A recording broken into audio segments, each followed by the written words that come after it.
Welcome back to another episode of MD After Dark. I'm Michael Hernan here with Andre Tanner. Of course, I am back at UW Whitewater, back from spring break. So, yep, I got classes tomorrow. So I'll be joining Dre. What? Do you have There. all right. So yeah, last week was my spring break. So Dre, have you had your spring break already? Yeah, I had it like 2 weeks ago, but I don't even go to school anyway, so it's got everything's a spring break. I just do my homework online. Lucky you, lucky you. Well, I think one of my classes Shut is up, boy. virtual. I think one of my classes is virtual tomorrow because one of my professors probably can't make it in. So I got an online class tomorrow, so that'll be great. Yeah. I'm But going to anyways, that's Indiana tomorrow. Indiana. Yeah, I don't know. That's interesting.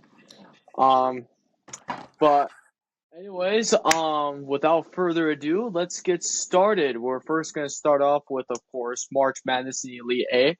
Of course, there was only 2 games today because that's usually how the Elite Eight goes. So this tournament has been all chalk. The main headlines is that the Final Four is all 1 seeds, and we'll get that.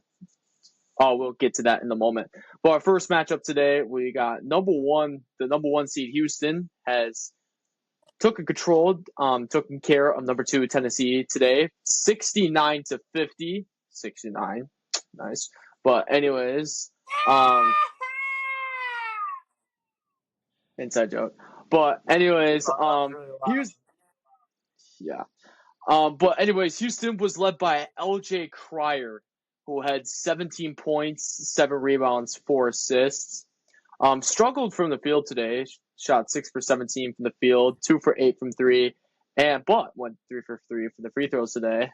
But anyways, yeah, overall, just not a great shooting day by both teams. So we get that in a moment as well. Emmanuel Sharp had 16 points. He shot decent, 4 for 10 from the 3-point line, 6 for 14 from the field. So Emmanuel Sharp shot decently. But that was the only 2 double-digit scores for Houston today. Houston overall shot 42.4% from the field and the 36% from 3. So not terrible, but Houston shot 4 for 4, which is 100% for the free throw line. So the times that they did get to the free throw line, they took advantage of. Oh yeah, and one thing I got noticed, Houston had a 34-15 lead in the first half. Yeah, Tennessee scoring 15 points is the lowest scoring that the lowest score that Tennessee, like a 2 seed, has ever had in the Elite Eight. So Tennessee, terrible first half of them. But looking at Tennessee, they shot 28.8 from the field. Terrible. And it gets worse. 5 for 29 for 3. That's 17.2% from 3. Just a bad shooting day for Tennessee, but credit to Houston's defense. Houston's defense was really good today. And then Tennessee shot 15 for 20 for the free throw line, 75%. So not a bad stat line for the free throw line, but my goodness, that 3-point percentage was the main story of the day. Leading the way for the Vols was Chaz Lanier, who had 17 points and 7 rebounds. His shooting day was awful. 4 for 8 from the field, 2 for 12 from the 3-point line, but he did go 7 for 7 for the free throw line, so made a lot of trips to the line and made all of them.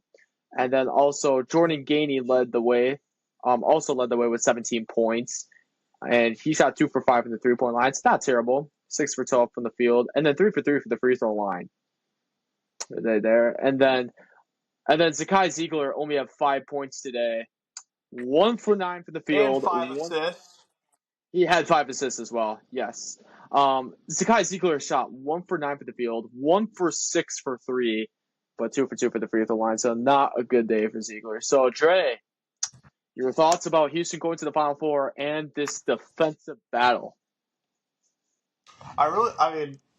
Tennessee only scored 50 points? Yeah.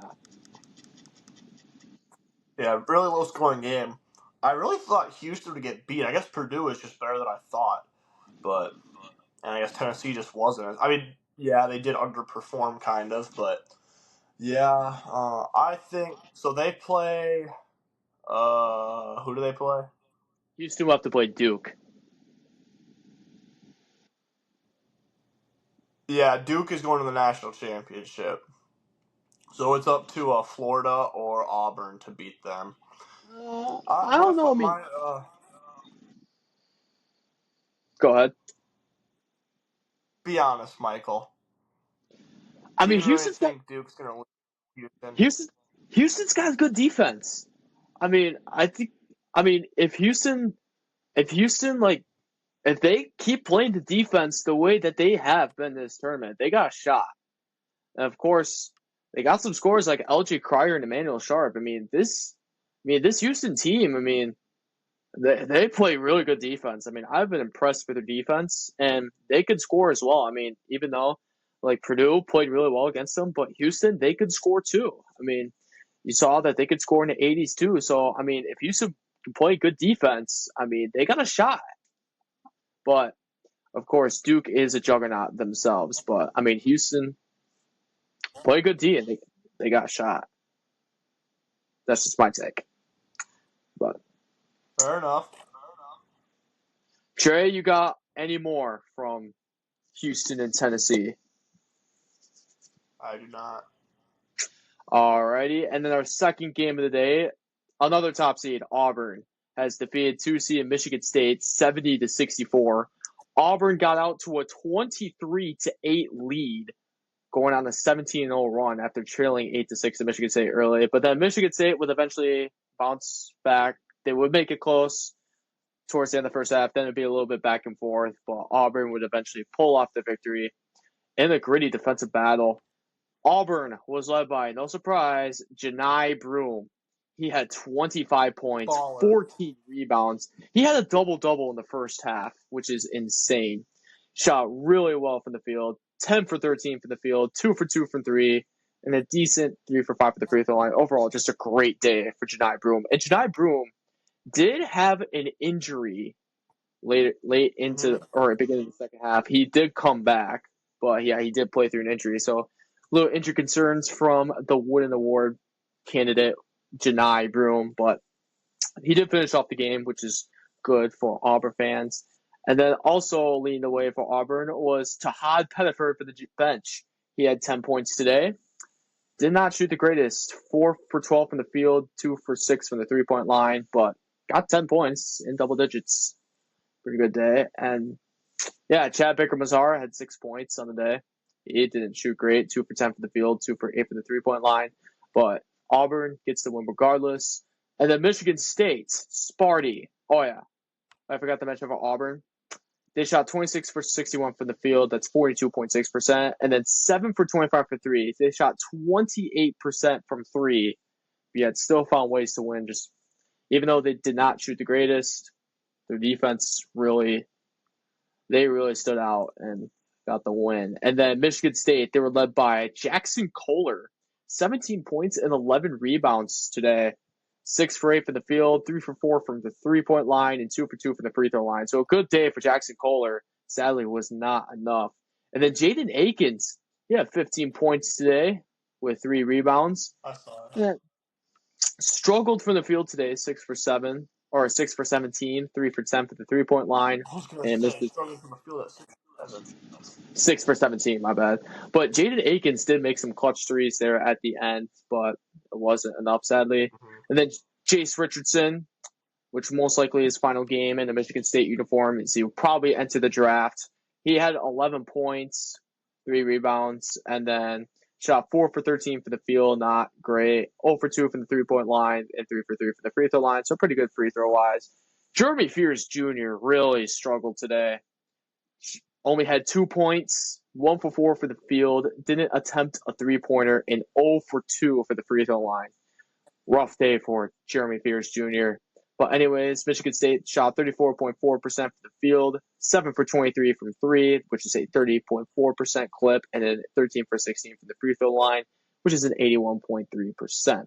So, Dre, your thoughts about this another gritty battle between Michigan State and Auburn?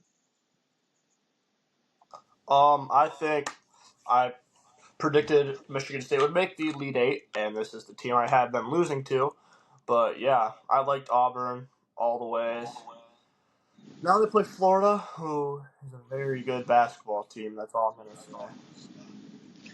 Yeah, these two did meet in the regular season in Neville Arena, and Florida pulled off the win. So they're going to rematch again in the Final Four, this time in San Antonio. So that'll be an interesting one to look out. Florida, hopefully, they're looking to repeat their success. Meanwhile, Auburn's going to be looking for revenge from that regular season loss that they had. So it'll be fun. So Florida and Auburn, and then Houston and Duke in the Final Four in San Antonio. All those games will be on Saturday night. So yeah, fun fact. This is the first time that all one seeds have made the Final Four since 2008. And in 2008, the Final Four was in San Antonio. So this is a very, very interesting how history repeats itself. Yeah, and yeah, so we'll see what the Final Four does. It's been a very chalk year in March Madness, but hopefully we can see more excitement in the Final Four, lack thereof in this. I mean, we had some pretty good games in the Sweet 16 first round, but not really March Madness-y like in normal years. But hopefully the Final Four does not disappoint with all the one seeds making it in. Truly the best of the best. This is the first time that all 4 1 seeds have made the Final Four since 2007, so it's kind of something new, if I'm being honest. Yeah, this is like something. This is the first time I've ever experienced it. I mean, when like this happened back in 2007, 2008, I was like 2 years old, 1 or 2 year old. So You didn't even know what basketball was when you were 2 years old. You're not LeBron. yeah, exactly. Yeah, exactly. I didn't really start watching the March Madness till I was 6 back in 2012. So How do you even know that? Genuinely, how do you remember that? I don't know. I just You remember don't. walking. You I don't. just walked. You're I lying. just. You're lying. I just remember walking to the kindergarten class, and then they had a TV. Montana was playing Wisconsin in March Madness. I don't know why I remember that. I just do. But we got a kitty in the background. That's Diddy. That's not a kitty. I'm sorry. I like to call dogs kitties for some reason. Come. We got our mascot Diddy. Yes, sir. Making an appearance. All So right. that was college basketball. And Dre, do you want to lead us into our NBA segment? Hang on. I was doing some homework, if I'm being honest. Ah, yes. No,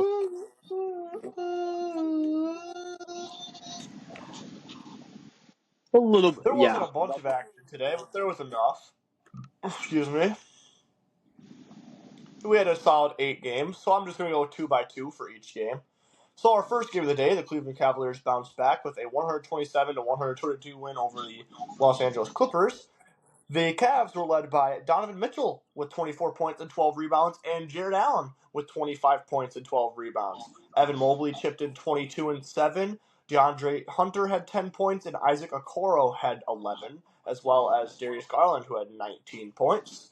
The Clippers were led by Norman Powell, who got snubbed from the All-Star game, and I'll stand by that, with 34 points. Derek Jones Jr., Ivica Zubac, Chris Dunn, and Bogdan Bogdanovic all chipped in the teams, and then James Harden had 24 points, 8 rebounds, 8 assists. So really close to a triple-double. And then overall, both teams shot around 50%. The Clippers had a little bit of better three-point shooting, 39 to 33. Both teams shot below 80% from the free throw line. 44 to 45, the Cavs won the rebounding battle. Both had 10 offensive rebounds. And then, yeah, Clippers turned the ball over 2 more times in a 5-point game. That's a lot. So, yeah, Cavaliers get a big win in Cleveland, and we will see if they can hold on to the 1 seed. Our second game of the day, sadly, the Portland Trail Blazers lost again against the New York Knicks today in New York. They got outscored 31 to 15 in the fourth quarter, so that 16 points really, you can take that into consideration. I mean, they got outscored, what is that, 60 to 35 in the second half. So, Uh, yeah, they were winning at halftime by 8, and they lost by 17. The Knicks were led by OG Anunoby and Mikal Bridges, who both had 28 points. Karl Anthony Towns with a double-double, 10 points, 11 rebounds. Josh Hart almost had a triple-double, 14, 9 assists, and 8 rebounds. And then Landry Shamet had 11 points, and Precious Achua, who went 5 for 5 from the field, had 10 points. The Trailblazers were led by Denny Avdia with 33, Shaden Sharp, who had 23, Tamani Kamara with 16, Anthony Simons with 15, and then Donovan Clingan had 10 rebounds. So, they had 4 bench points. That's crazy. 4 bench points, which means the starters had 89 points, and if you take away Donovan Clingan, all the starters except for Donovan Clingan had 87 points. That's crazy. Yeah. Overall, the Knicks shot 10% better at 53% to 43%. Trailblazers struggled from the three-point line 25% to 40% of the Knicks. The Knicks shot 76% from the free throw line, but the Trailblazers shot 57%. 44 to 39, the Knicks won the rebounding battle, and then the Trailblazers only turned the ball over one more time. So I guess it was just the inability of making a shot for the Trailblazers, and they missed 6 free throws and shot 57%. So yeah, Michael, what else do you have on that? Like the Michael Hernan effect has taken place with Mikal Bridges and OG Anunoby. Yeah, ever since I went to that game between the Knicks and the Bucks, OG Anunoby has scored 28 or more points. Mikal Bridges has scored 19 or more points. So yeah, but in reality, the Knicks have just playing really good basketball right now. I mean, their defense is off the charts. I mean, they've just been active so far. I mean, they're just a great defensive team. I think if they could just have, if the Knicks could just beat the good opponents now, if they could beat the Celtics, if they beat the Cavaliers and the Thunder, I think this team is going to be a serious problem in the East, and nobody wants to face them. And then the Trailblazers, yeah, it is what it is. I mean, you took on the Knicks in New York. I mean, still a young team. I mean, but yeah, that 87 out of 93 points being from like 4 starters is just crazy. And then about the Cavs beating the Clippers. I mean, the Cavs won 60 games, so that's huge for them. They bounced back, including like beating a really good team in the Clippers. So yeah, pretty good win for the Cavs and Knicks, and looking to make a presence in the East. Yeah, I agree. Sorry, I was just continuing. All right, our next 2 games. This one was a blowout. I took off my belt still. Okay. No, this isn't. This isn't it. The Minnesota Timberwolves but the Detroit Pistons gave in the fight that happened mid game that I sent a picture to Michael. Yeah, so the Timberwolves got the win, but the Pistons kind of gave BTA to the players on the court that didn't involve basketball. So the Timberwolves, they were led by Julius Randle with 29. MVP of the game, Rudy Gobert, 19 points. Just a solid 19 points. You know, you see that from him sometimes. Oh, yeah, but he had 25 rebounds. So, that's crazy. He had as many rebounds as Karl Anthony Towns had points with 25. Mike Conley had 17. And Nickeil Alexander-Walker had 11. And then the Pistons were led by Malik Beasley with 27. Um, Tim Hardaway with 20. Dennis Schroeder with a double-double with 11 points, 11 assists. Jalen Duren with 13 points and a double-double with 11 rebounds. And then Asar Thompson with 14. The players that got ejected were Ron Holland, Isaiah Stewart, and Marcus Sasser. And then for the Timberwolves, it was Dante DiVincenzo and Naz Reid. I'm pretty sure that was it. And then the Pistons coach also got ejected. So yeah, overall, if you don't stop, I'm gonna slap you. Stop it.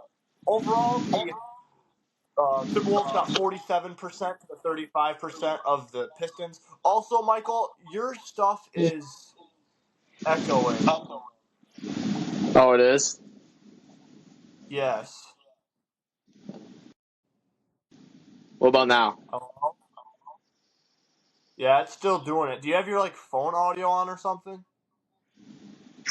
You have your headphones Probably. on, don't you? Yeah. Hold on. Stop it. Because this wasn't happening yesterday, was it? I don't think so. I don't know. I'm just Anyways, and then the both teams shot around 75% from the free throw line, and then the Timberwolves shot 59 to 44 shot. The Timberwolves had 59 rebounds to What? 44 No. of the Pistons. Oh no, Dre, my bad. For some What'd you reason, do? I tried to fix the I tried to fix the echoing problem by resetting my headphones and that stuff, and it stopped the recording and started a new one. That's fine. Did it save the last recording? Yeah, mine's still going, chat. Michael's freaking Oh, out right now. I'm just gonna keep going. oh, my And bad. then All the right, continue. turnovers, there's only 16 in total. Be quiet, Michael. It's because of your headphones. That's why. It's not echoing anymore. Oh, Is now it it is now? because you put your headphones back on. Turn your headphones off. All right. Off. The Hello? headphones are off. The headphones are off. Are we good? Yeah, we're good. Oh, never mind. It's still there. Bro, I don't know what's going on, if I'm being honest. This one just sucks. And guess what? They're going to have to deal with it. The Timberwolves turned the ball over 9 times to the Pistons 7 times. So even though the Pistons turned the ball over less, the Timberwolves got the win. So yeah, bad game for the Pistons, especially with how many people got ejected. And then a very close game in the Tank Bowl. The New Orleans Pelicans won 98-94. The Pelicans were led by Kelly Olynyk, who had 12, Jose Alvarado with 12, Kelly Olynyk with 13, Jose Alvarado 12, Antonio Reeves, rookie from Kentucky, with 16, Keon Brooks, who's on a two-way deal, with 17, Jeremiah Robinson-Earl 12, and Carlo Matkovic with 10. And then Bruce Brown also had 12 rebounds, and Yves Misi had 11 rebounds. For the Hornets, they were led by Miles Bridges with 20 points, Yusuf Nurkic with a double-double, 13 and 12, and Nick Smith Jr. with 19 points. And then overall, both teams shot almost below 40% from the field. Neither team shot above 30% from the three-point line. The Hornets shot 88% from the free throw line compared to 76% for the Pelicans. 57-50, the Pelicans won the rebounding battle, and a combined 31 turnovers, but the Hornets turned it over 3 less times and still lost. So Tank Bowl was in full effect. Michael, do you have anything on these last 2 games? I'm just gonna say about this Pistons and Timberwolves game, Malice in the Palace Part 2.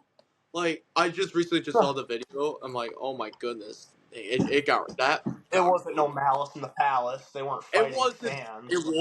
it wasn't that bad, but you kind of have some. Detroit. In it.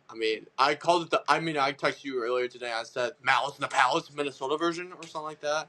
It wasn't that bad, so maybe that's why I called it the Minnesota version, or I don't know. But anyways, yeah. That was a brutal fight.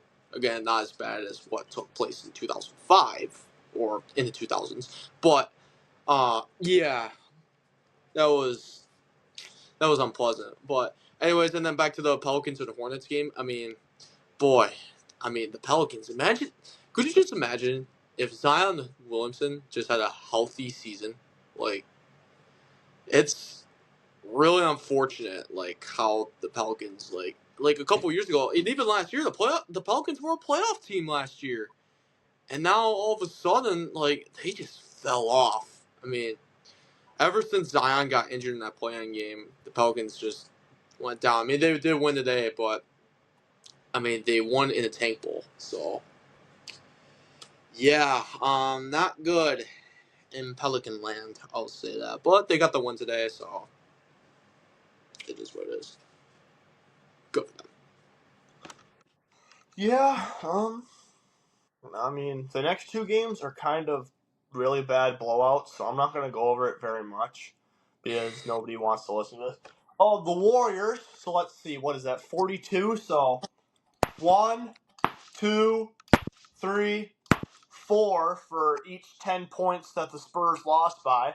The Warriors win on the road 148 to 106. The Spurs, I'm not even going to go over it. I mean, Braden, let's see. 1, 2, 3, 4, 5, 6 people in double figures for the Warriors. Buddy Hield with 19, Steph Curry with 13, Brendan Poshkemski with 27, Draymond Green with 13, Jimmy Butler with 13, and Moses Moody with 20. Draymond Green had 14. I said 13 already. My bad. And they had a bunch of people off the bench score.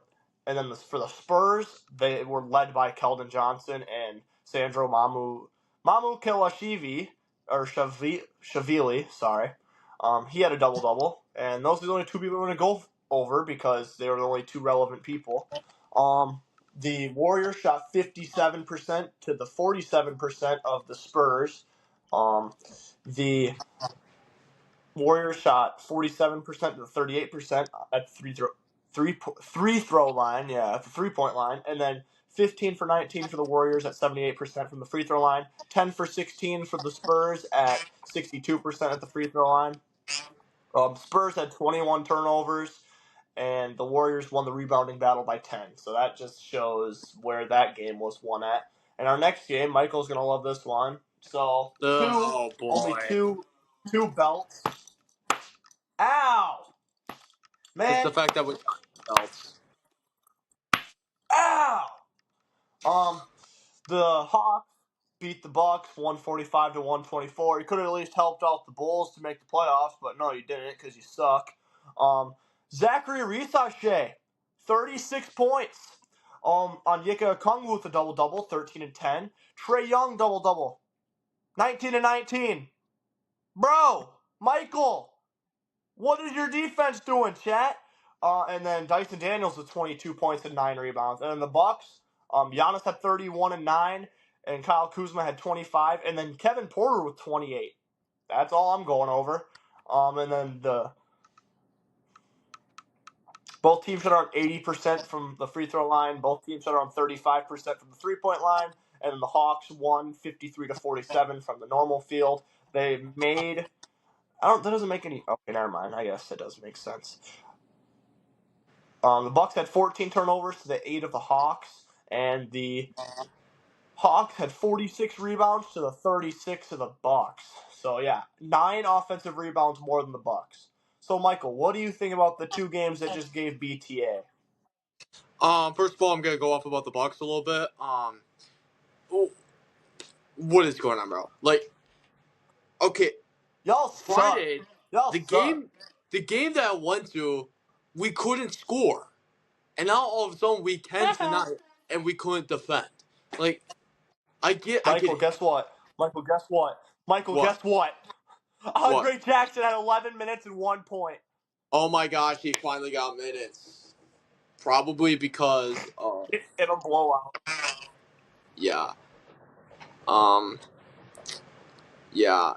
But anyways, I mean, this Bucks team, like, oh boy, like, not only are we inconsistent, we are injured right now. But the most I'm saying, like, Brook Lopez, like, what is going on with Brook Lopez? He only had 5 points tonight, and then only have 1 He rebound. sucks. Seriously, like, what is like? I don't get it. And then, I mean, Brook Lopez has just not been good these past 2 games. Like, I don't know, like, did I curse him or something? But I don't know. I mean, I like Kevin Porter Jr. scoring 28. I mean, that's cool and all, but like, and then Torian Prince, like, How do I sure, flip my camera? Here. Just watch it. Yeah, look at that score. like, I mean, I get the injuries and that stuff, but like, we got blown out at home by You guys 21 to have the one significant injury. It's Dame, bro. You guys have one injury. You can't even use injuries as an excuse. or excuse Because me, just only Dame is Damian hurt. Lillard. The Damian Lillard injury. I'm saying, but like, just because Damian Lillard is injured, that does not mean we can start losing games now. I mean, we still got to defend, and we still got to. I mean, we still got to be consistent every single night. Like, I mean, watching Brook Lopez, like especially Friday, and like, where's the rim protecting stuff? Like, he only got one block tonight, and then Giannis, he didn't get a block tonight. Like, where is the rim protecting defense? Is my thing, and we're just letting teams bully us down there, and I don't know. It's just something's got to change defensively with this team, and plus, sure, we were able to shoot the ball well. I mean, shooting's gonna come on and off, but we gotta be able to defend. Like, we gotta defend. We can't just choose nights about when we want to. I mean, we can be a good defensive team. I see it, but we gotta be consistent with this. And tonight, we're just not. Like, defensively, like the Hawks just rolled over us, and plus Dyson Daniels had 5 steals tonight. Like, I mean, Dyson Daniels is a great Gotta take defender, care but of we the gotta take ball. care of the basketball. Like, yeah, we're just not taking care of the basketball. Like, we're averaging 12.8 turnovers per game. Like, we gotta take care of the basketball. That was my little rant about the Bucks. Now we're gonna go in depth with that, and then the Warriors, of course. Mamu's been great with the Spurs with Wemby's injury, but overall, yeah, the Warriors, they're finally starting to turn on. And how about Brendan Podziemski, 27 points, Wisconsin native?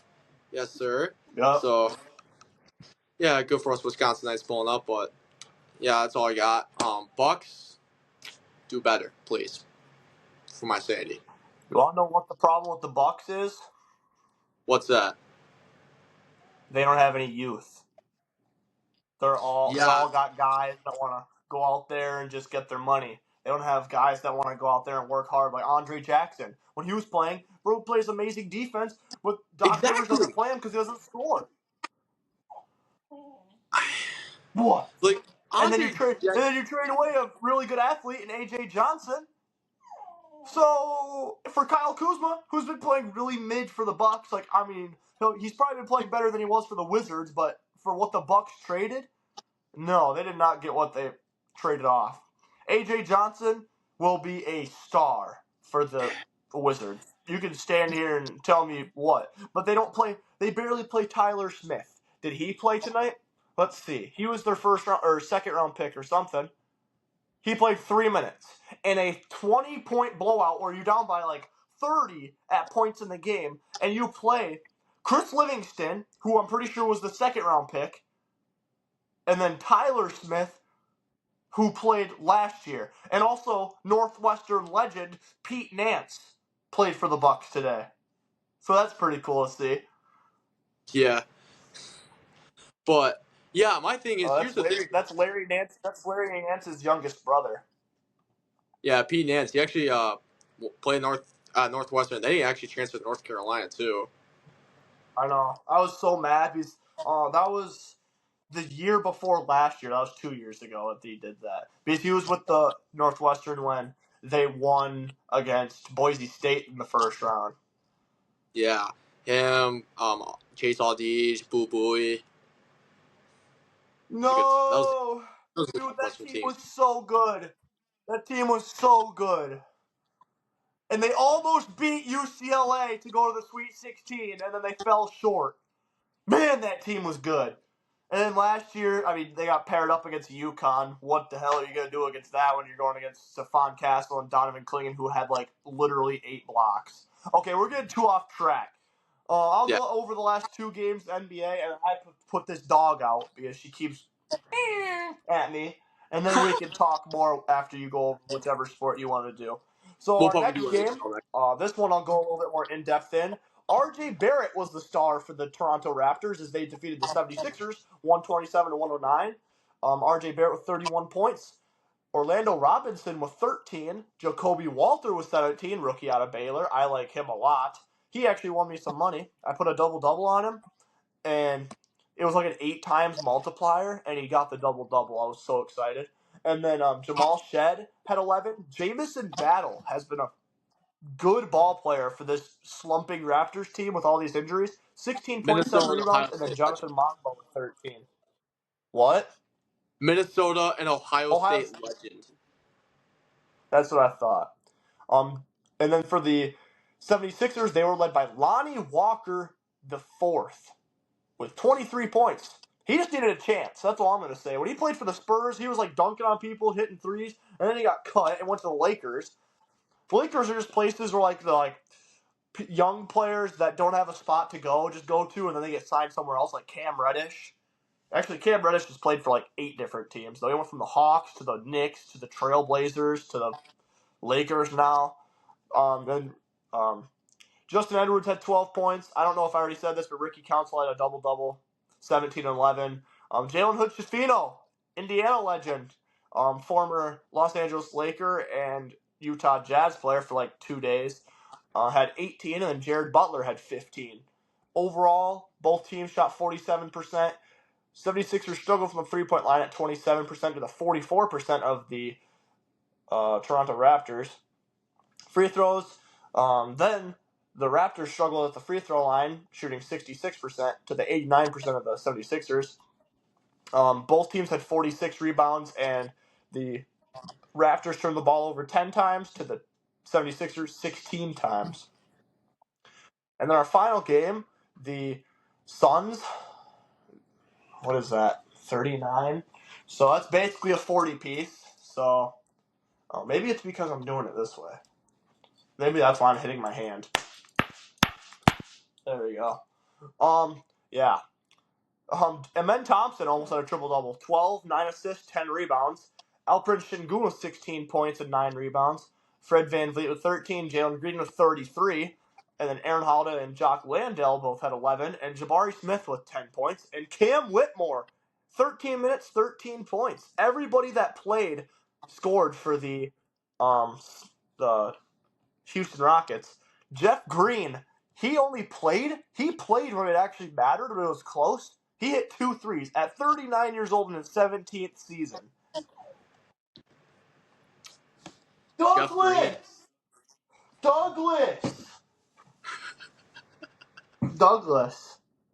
All right. And then for the Suns, they were led by Devin Booker, who had 28, and then Monte Morris had 10, and Kevin Durant had 11. Did you know that Larry actually knows him? Larry knows who? Monte Morris and Georges Niang, because they both played with Matt Thomas. Really? Do you know who Matt Thomas is? Yeah, he's the guy that he was a bull that gave you stuff or Yeah, free clothing.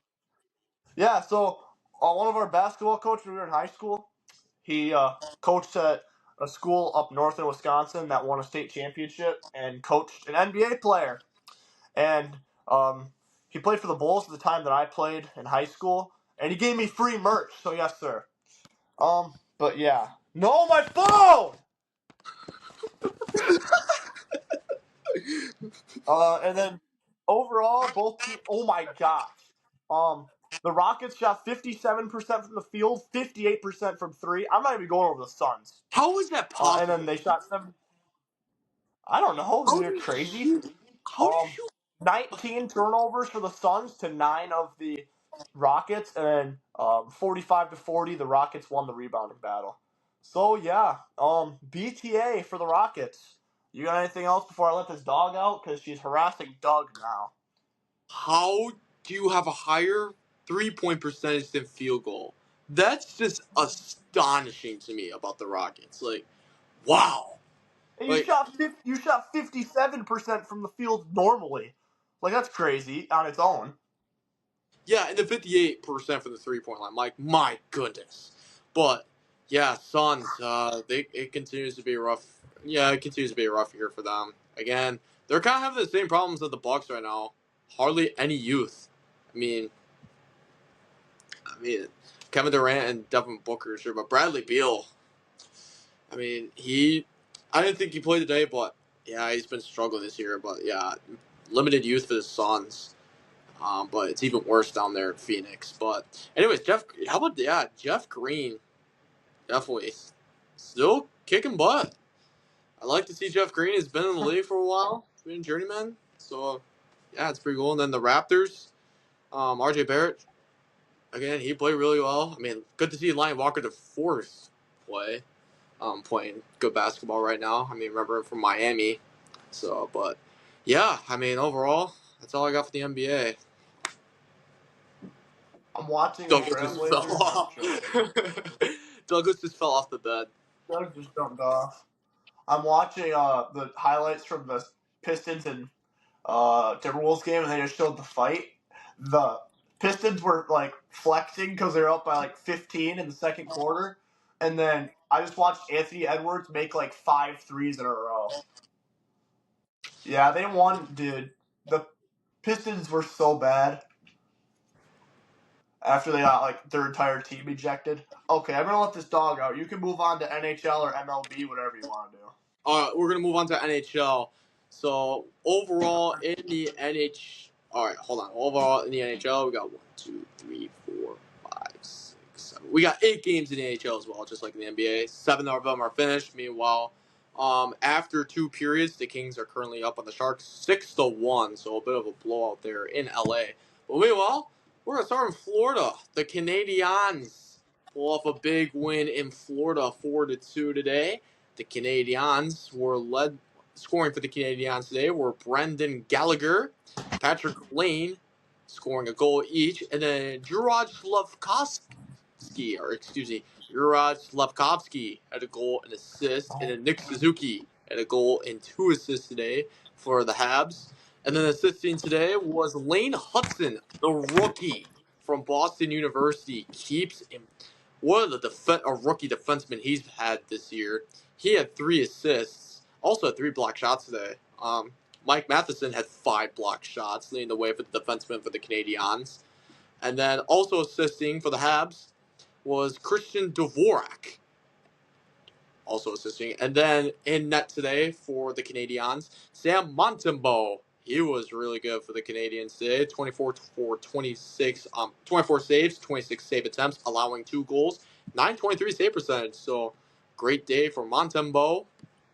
Coming up huge for the Canadiens when needed to keep him pace with that wild card spot. And then meanwhile, looking at the Panthers, scoring for them today was Sam Reinhart and Seth Jones. And then assisting today for the Panthers was Alexander Barkov, who had 2 assists. And then Evan Rodriguez and Carter Verhaeghe also recorded assists for the Panthers. In that today for the Panthers, Sergei Bobrovsky, he did not have his greatest day today. 18 saves out of 21 save attempts, allowing 3 goals with an .857 per save percentage. Sergei Bobrovsky was not himself today. So Bobrovsky having a rough day. Hopefully he can bounce back. Looking forward to the Stanley Cup playoffs, including playoff Bob is a different animal. Might have performances like this in regular season, but come playoff time, Sergei Bobrovsky will be ready, as we found out in previous 2 playoff runs, I should say. 2 years ago, making the Stanley Cup Finals, and last year winning it all. But anyways, Canadiens, huge win in Florida, 4-2. And then the Buffalo Sabres in a shootout defeat the Washington Capitals 8-5. A lot of scoring going down in the nation's capital. Leading the way for the Sabres was Alex Tuch. He had 2 goals and assists today. Tage Thompson also had 2 goals for the Sabres. And then Jack Quinn had a goal and 2 assists. And also recording goals for the Sabres were Peyton Krebs, Sam Lafferty, and Ryan McLeod. And then assisting for the Sabres today, Connor Clifton and Jason Zucker each had 2 assists. And then also recording assists for the Sabres were defensemen Owen Power and Matthias Samuelsson.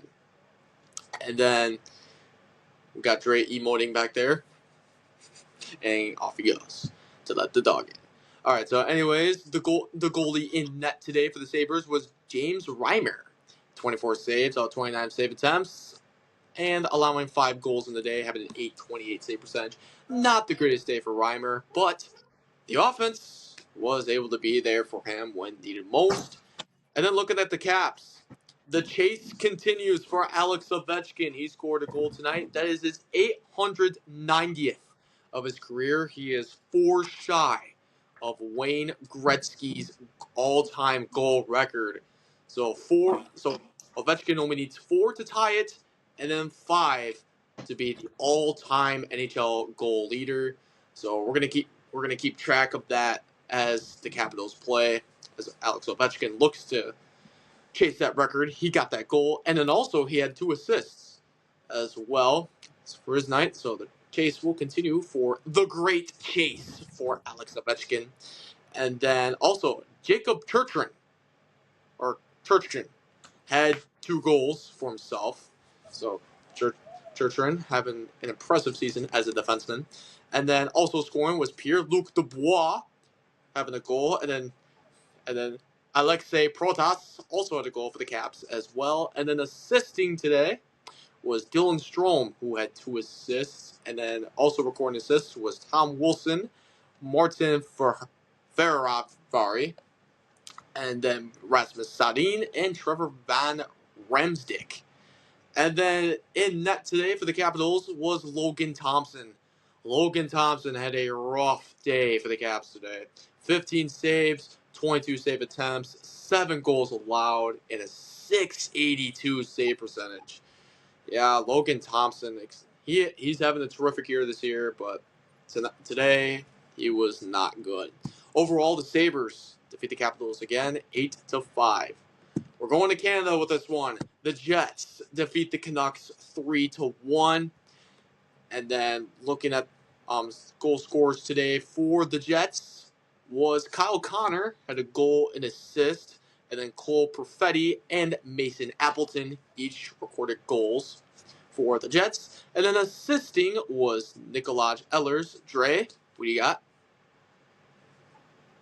I just looked up the all-time leading assists in the NHL, and I didn't realize that Wayne Gretzky almost had 2,000 assists.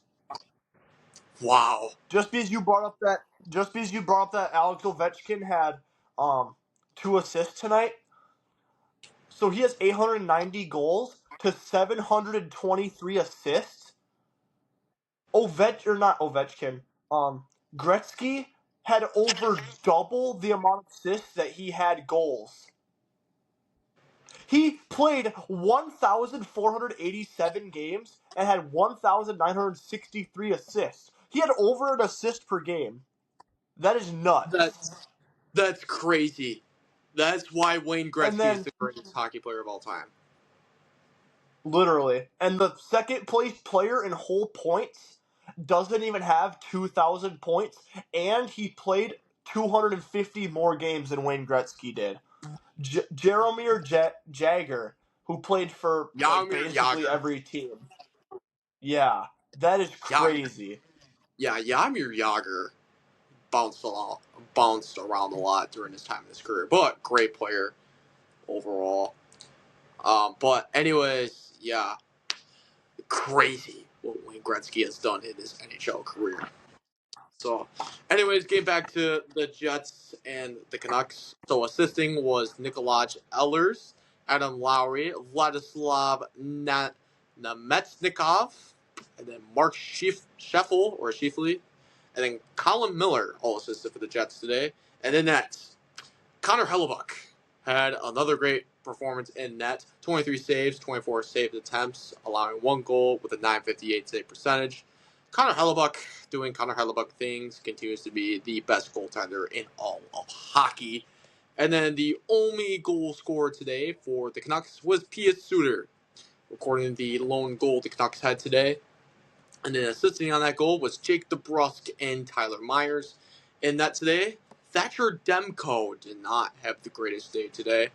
24 saves out of 27 saves attempts, allowing 3 goals with an 889 save percentage.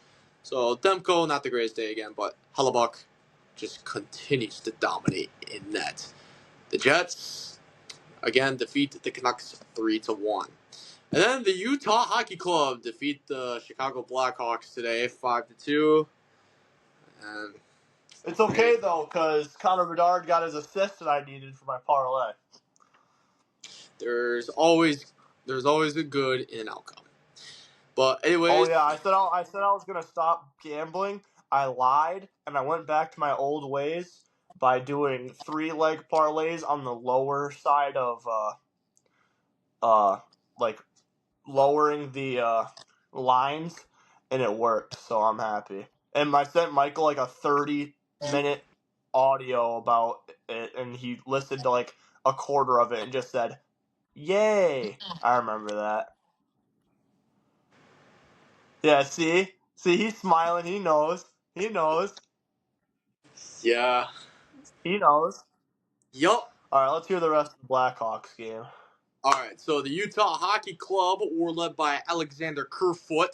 He had a goal and 2 assists today. And also, Mikhail Sergachev had a goal and assist as well. And then also scoring for the Hockey Club today was Logan Cooley and Kyler Yamamoto and Nick DeSimone. And then assisting for the Hockey Club today, John Marino had 2 assists today, as well as Dylan Gunther, Clayton Keller, Kevin Stenlund, also recording assists for the Utah Hockey Club today, and net, Karel Vechmelka. He had a pretty good day today. Nice bounce back performance, especially what happened to the Tampa Bay Lightning game.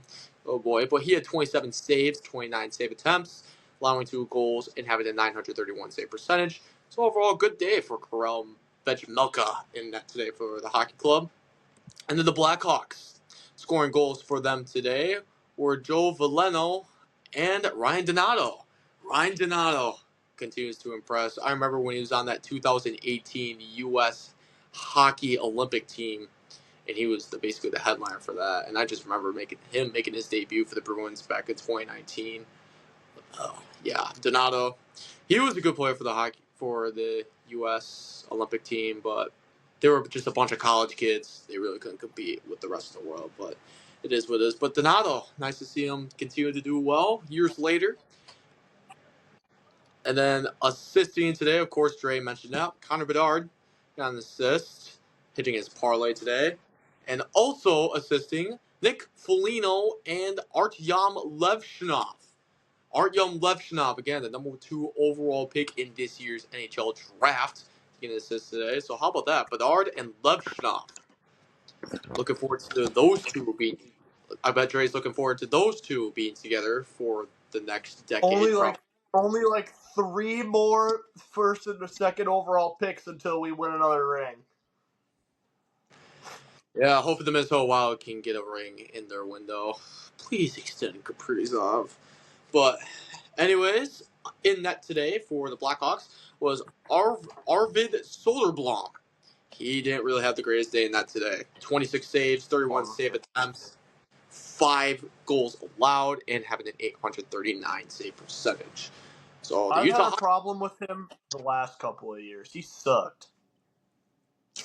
Yeah, maybe in the draft, maybe the Blackhawks can pick up a goaltender. Or hopefully. Or sign somebody. Yeah, I don't know if the goaltenders can. I don't know if they're drafted that high.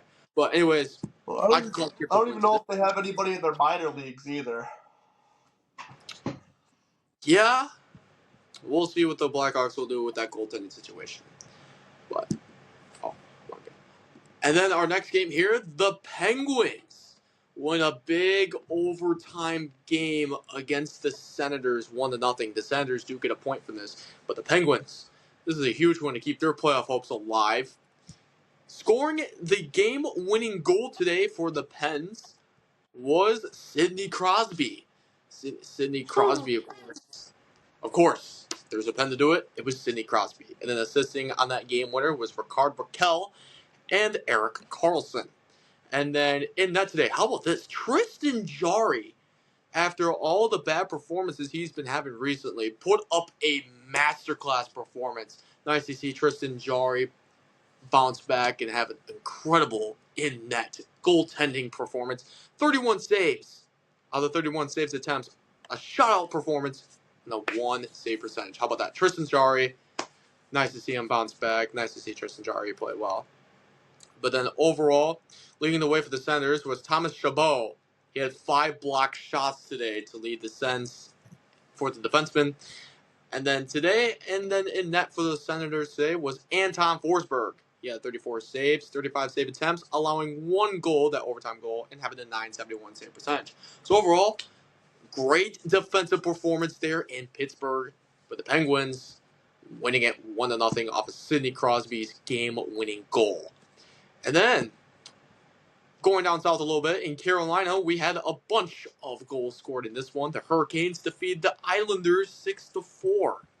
The Hurricanes were led by Seth Jarvis, who had 2 goals today. And then Sebastian Aho also had a goal and 2 assists. And also scoring for the Canes today was Mark Janikowski, Dmitry Orlov, and Logan Stankoven, each all recording goals. And then assisting for the Canes today, Tyson Yost, or whatever, had 2 assists. And then also assisting was Taylor Hall, Jordan Mantanuk, Eric Robinson, Andres Svechkinov, and Shane Gostisbehere.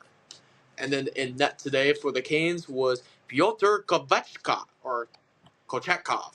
Pyotr Kochetkov. He had 27 saves, 31 save attempts, allowing 4 goals, and having an 871 save percentage. It's not the greatest day for Kochetkov, but the Canes offense definitely backed them up today. And then meanwhile for the Isles, they were led by Pierre Engvall. He had 2 goals today. And then Anders Lee had a goal today as well. And then Kyle Palmieri had a goal and assist today. And then assisting for the Isles today was Bo Horvat. He had 2 assists. Huh? And then also Noah Dobson, Adam Pilic, each recording assists for the Isles as well. And then in net today for the Isles was Marcus Hogberg. 24 saves, 30 save attempts, 6 goals allowed with an 800 save percentage. So not a good day at all for Marcus Hogberg. The Isles. Again, Hurricanes win 6-4. Currently in second place in that Metropolitan Division. And then one of my floor mates is happy about this result. The Toronto Maple Leafs defeated the Anaheim Ducks today, 3-2. And then scoring for the Maple Leafs today were Max Domi, Steven Lorentz, and Mitch Marner, each having a goal apiece. And then assisting on those goals today were Callie Jarknov, David Kampf, Scott Lawton, and Simon Benoit. And then in net today was Joseph Woll. Had a pretty good day for the Leafs. 29 saves, 31 save attempts, and 2 goals allowed, having a 935 save percentage. Overall, great day in net for Joseph Woll. And then for the Ducks, they were led by Leo Carlson, Sam Colangelo, having a goal apiece. And then assisting on those goals today were Cutter Gauthier, Trevor Zegras, Jackson Lacombe, and Olin Zellweger. And then in net today for the Ducks was Lucas Dostal, who had 20 saves out of 23 save attempts, allowing 3 goals with an 870 save percentage, so not the greatest day for Lucas Dostal. And then the only game going on right now, the Sharks currently lead the Kings currently lead the Sharks 6-1 right now. So far scoring goals for the Kings are Warren Fogle, who has 2, Adrian Kempe has 2, and then and then Philip Denault also scored a goal, and then Trevor Moore had a goal and assist so far in this game, and then scoring the only goal for the Kings so far was Cam Lund. So that's it for the NHL action. So Dre, you got any thoughts about the day in the NHL? No. But what was that one guy's name for the Maple Leafs? Go over their names again. So goal scorers was Max Domi, Steven Lorentz, and Mitch Marner. Do their assists again. Callie Jarnkrok, David Camp. What is that? What? Callie what? Callie Jarnkrok. Or Yarncroc. Or is it Callie or What kind of name is Kale? that? I don't even It might know, be bro. Kale. It might be Kale, my bad if I butchered that name. But it's Calle, so that might be Kale. Spelled with 2 L's. Sorry if I butchered that name.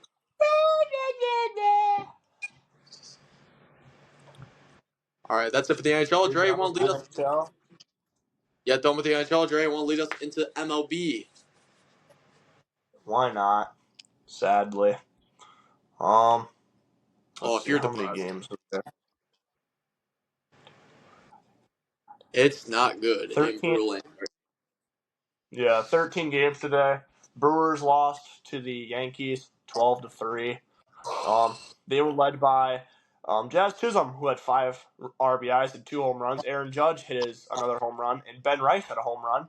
Paul Goldschmidt, Cody Bellinger, and Austin Well all had RBIs. Marcus Stroman had 4 and 2/3 of innings of work and 3 earned runs. And in the bullpen, I can't tell you who got the win, but just reading the names in this bullpen, that is nasty. They gave up 0 runs and only 1 hit through 4 and a third innings. So yeah, the Brewers got stomped. And then for the Brewers, they were led by Sal Frelick, who had an RBI, and Jake Bauers, who had a home run. And Jake Bauers threw a scoreless inning. How about that? Yeah. Jake Bauers, So he's going to yeah, be our everyday pitcher now. My yeah, God. nobody on the pitching staff really did very good. Everybody who gave up less than a run, except for Jake Bauers, didn't even pitch an inning. So yeah, that's just rough. The Yeah. next game, um, let's see here. The Nationals get their first win of the year, 5-1 over the Philadelphia Phillies. They were led by Nate Lowe and Josh Bell, who both had home runs. 2 RBIs for Nate Lowe, 3 RBIs for Josh Bell, and Mitchell Parker went 6 and a third of 0-run ball, so he got the win. And then Brad Lord gave up an RBI in nothing, so he has an infinite ERA this season unless he's pitched. And then Rafael Marcon. He had the 1 RBI for the Phillies, and Aaron Nola in 5 and a third, he gave up 5 earned runs. So pretty rough day for the Phillies. Not a lot of runs scored. But the next game we have, the Blue Jays, they split the season or the first series of the year 3-1 with the Orioles. They were led by Tyler Heineman, former Pittsburgh Pirate and Texas Ranger, with a home run.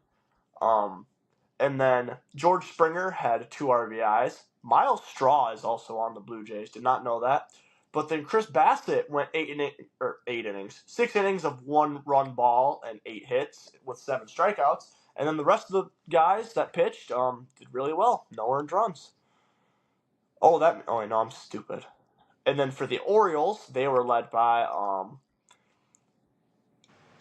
why does it say they had no RBIs, but then there's 1 earned run for Chris Bassett? That makes no sense. So I guess nobody had an RBI, so that means they must have scored on a wild pitch or something. And then Tomoyuki Sugano gave up 2 earned runs in 4 innings, and Ciano Perez gave up the 3rd run in 2/3 work. And then I will go over this last game because it needs to be done. The Miami Marlins are 3-0 when they walk it Oh, off. my They God. got a walk-off wild pitch against the Pirates today. 3-2.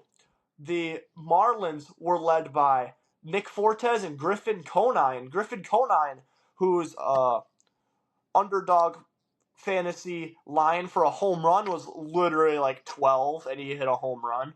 And then Nick Fortes had an RBI. Max Meyer had 1 earned run, given up in 5 and 2/3, and then no earned runs for the rest of the bullpen. Anthony Bender finishing it off. And then for the Pirates, they were led by Andrew McCutcheon, who had a solo home run, and Isaiah Kiner Falefa, who had a run batted in. Andrew Heaney went 5 innings of 1-run ball, and then Colin Holderman gave up the final earned run. But David Bednar blew another save, so I mean that's what happens when you pitch the same guy 3 out of 4 games in a series. And yeah. So Michael, between the Brewers game, the Phillies game, the Orioles game, and the Pirates game, what do you got? Brewers starting pitching needs to get healthy right now because we have like 5 guys in No, the NL, on the IL, potentially 6 with Sabali. I mean, Thursday was our game to win. Thursday was our game to win. The bats went cold, and then of course over the weekend. Oh my!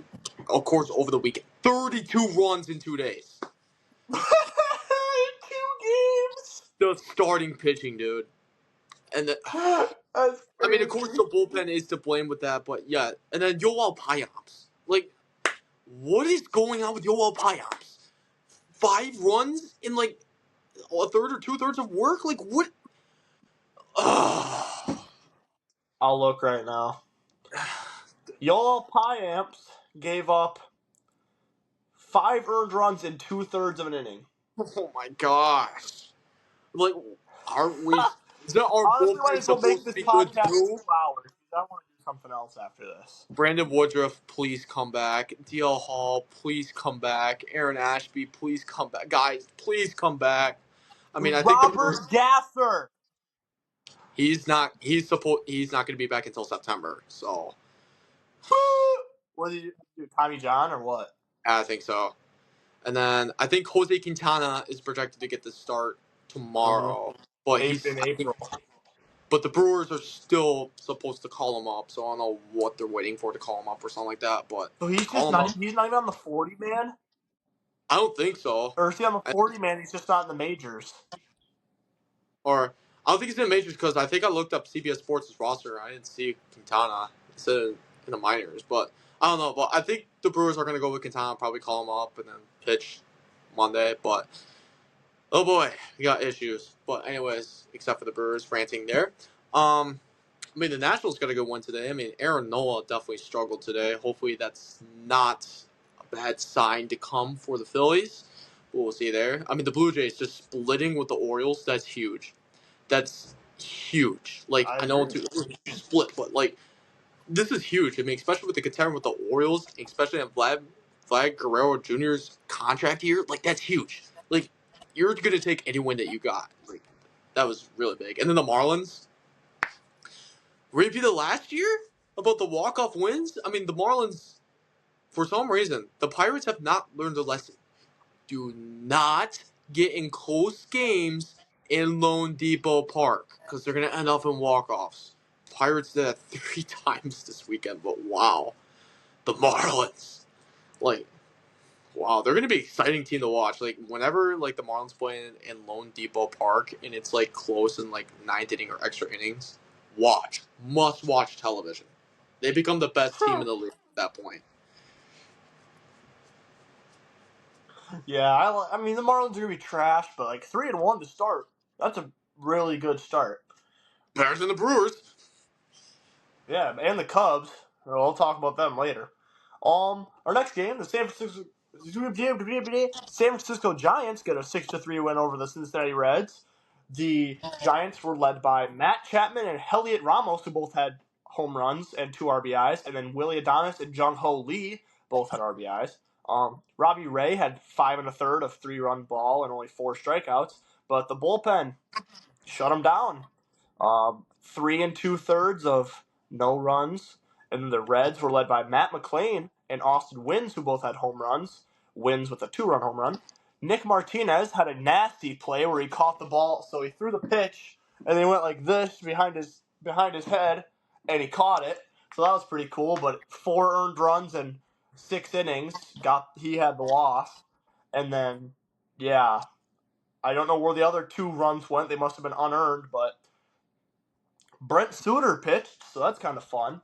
Brewer legend. Yeah. Our next game, the Rays bounce back. They win this one 6-4 over the Colorado Rockies. Brandon Lau had a home run, and then Junior Caminero, Jose Caballero, and Ben Rotvet. Let me do some checking. He's from Verona. Yeah, Madison, Wisconsin. That's what I thought. I was just making sure. Wisconsin. Did you know that you know who JP Fireeisen is? Yes. He went to Stevens Point. He went to school with Lindsay. Did you know that? Really? By the way, Lindsay was Yeah. our athletic She trainer. knows him. Yeah. Yeah, when Shout we were out in to high Lindsay. school. Greatest athletic trainer I've ever known. Yes. Yeah. Well, our only one that we've ever known. So, hey, But one for one, I guess. yeah. But yeah, so that's cool. Oh yeah, Brewer I don't know legend who as this well. Cameron JP Lister Fireheisen. guy is. What? JP Fireheisen, Brewer legend as well. Yeah, no, he played. Yeah, He played for the Rays and the Brewers. Taj Bradley, 6 innings of 2-run ball, and then Kevin Kelly gave up 2 runs an inning. But then Edwin Uceta and Pete Fairbanks both had fairly good games. The Rockies, they were led by Mickey Moniak, former number 1 overall pick for the Angels. No, he was the Phillies, right? He was at the Angels last year. He was he went for the Phillies, then he went to the Angels, and then I think he was part of that Mike Moustakas trade, and I think, or did he? Oh wait, no. No, he might. wasn't. No, it was. Nope, never mind. No, he wasn't. I think he just signed with them in free agency. But Mickey Yeah. Moniak had a home run. And then Hunter Goodman and Nick Martini both had RBIs. Nick Martini always reminds me of Nick Martinelli, even though they played completely different sports. And then Ryan Feltner had 5 innings of 2-run ball, but then the bullpen just shanked the game. So yeah, the Rays get that one. Our next game, the Guardians get a. Oh no, sorry. Wait. I'm tripping. The Angels get a win over the White Sox 3-2. Angels were led by Kyron. Bro, I just have like this super bright light in the back of my eye. I don't know what that was. Kyron Paris, who was playing center field today, had a home run. And then Jorge Soler and Yohan Moncada both had RBIs. Jack Kachanowicz. Is this the guy that just got drafted last year? No, it's not. Is it? No, it's Coach not. Nowich. Coach Nowich. Yeah. And then the bullpen just shut down after that. I mean, Ben Joyce. At least they've built somewhat of a good pitching staff. And Yeah, then Ben Joyce. for the White He Sox, could 105 mile per hour. 105. Yeah. Nick Maton, former Detroit Tiger, had a home run for the White Sox, and Matt Tice had the other RBI. And then Davis Martin had 0 earned runs. Bryce Wilson was 0 earned runs, and then Cam Boozer gave up an earned run in his 1 inning of work, which means the other 2 must have been unearned runs for the Angels. So that sucks. And then our next game, if I can click on it right, we have the Guardians getting a win over the Royals. The Guardians were led by Kyle Manzaro with a home run and 2 RBIs. Gabriel Arias, who had a home run and 2 RBIs. Daniel Schneemann with a home run and RBI. And then Stephen Kwan, who had an RBI. Yeah, so 0 earned runs all around for the Guardians pitching staff. So that's good. Tanner Bibby went 5 2/3 of work. And then for the Royals, they were led by Bobby Witt, Baby Watt, who had a RBI, and Hunter Renfroe, former Brewer. And then the bullpen for the Royals just messed it all up. That's all I'm going to say. Hunter Harvey, former National and Oriole, won an inning of work with no earned runs. And then our next game, the Cardinals extend their NL Central lead with a 9-2 win over the Twins. Nolan Gorman, Pedro Pajes, and Victor Scott all had home runs. Victor Scott and Pedro Pajes both had 3 RBIs, and then Alec Burleson had 2 RBIs. And they only had 2 pitchers go today. Andre Palante had 2 earned runs in 5 innings, and then Steven Matz gave up 0 earned runs in his 4 innings of work. And then for the Twins, Willie Castro, who is on a tear at the moment, had a home run, and then Byron Buxton. Bailey Ober in 2 2/3 innings gave up 8 runs, and Randy Dobnik, who had 1 earned run in his 5 1/3 inning of relief. Oofda. That is not good. So I guess the yeah, Twins share a similar problem. so yeah, Michael, do you have anything to say about the Giants, Rockies, Angels, and Guardians games? Yeah, I just want to go off with the Twins and Cardinals.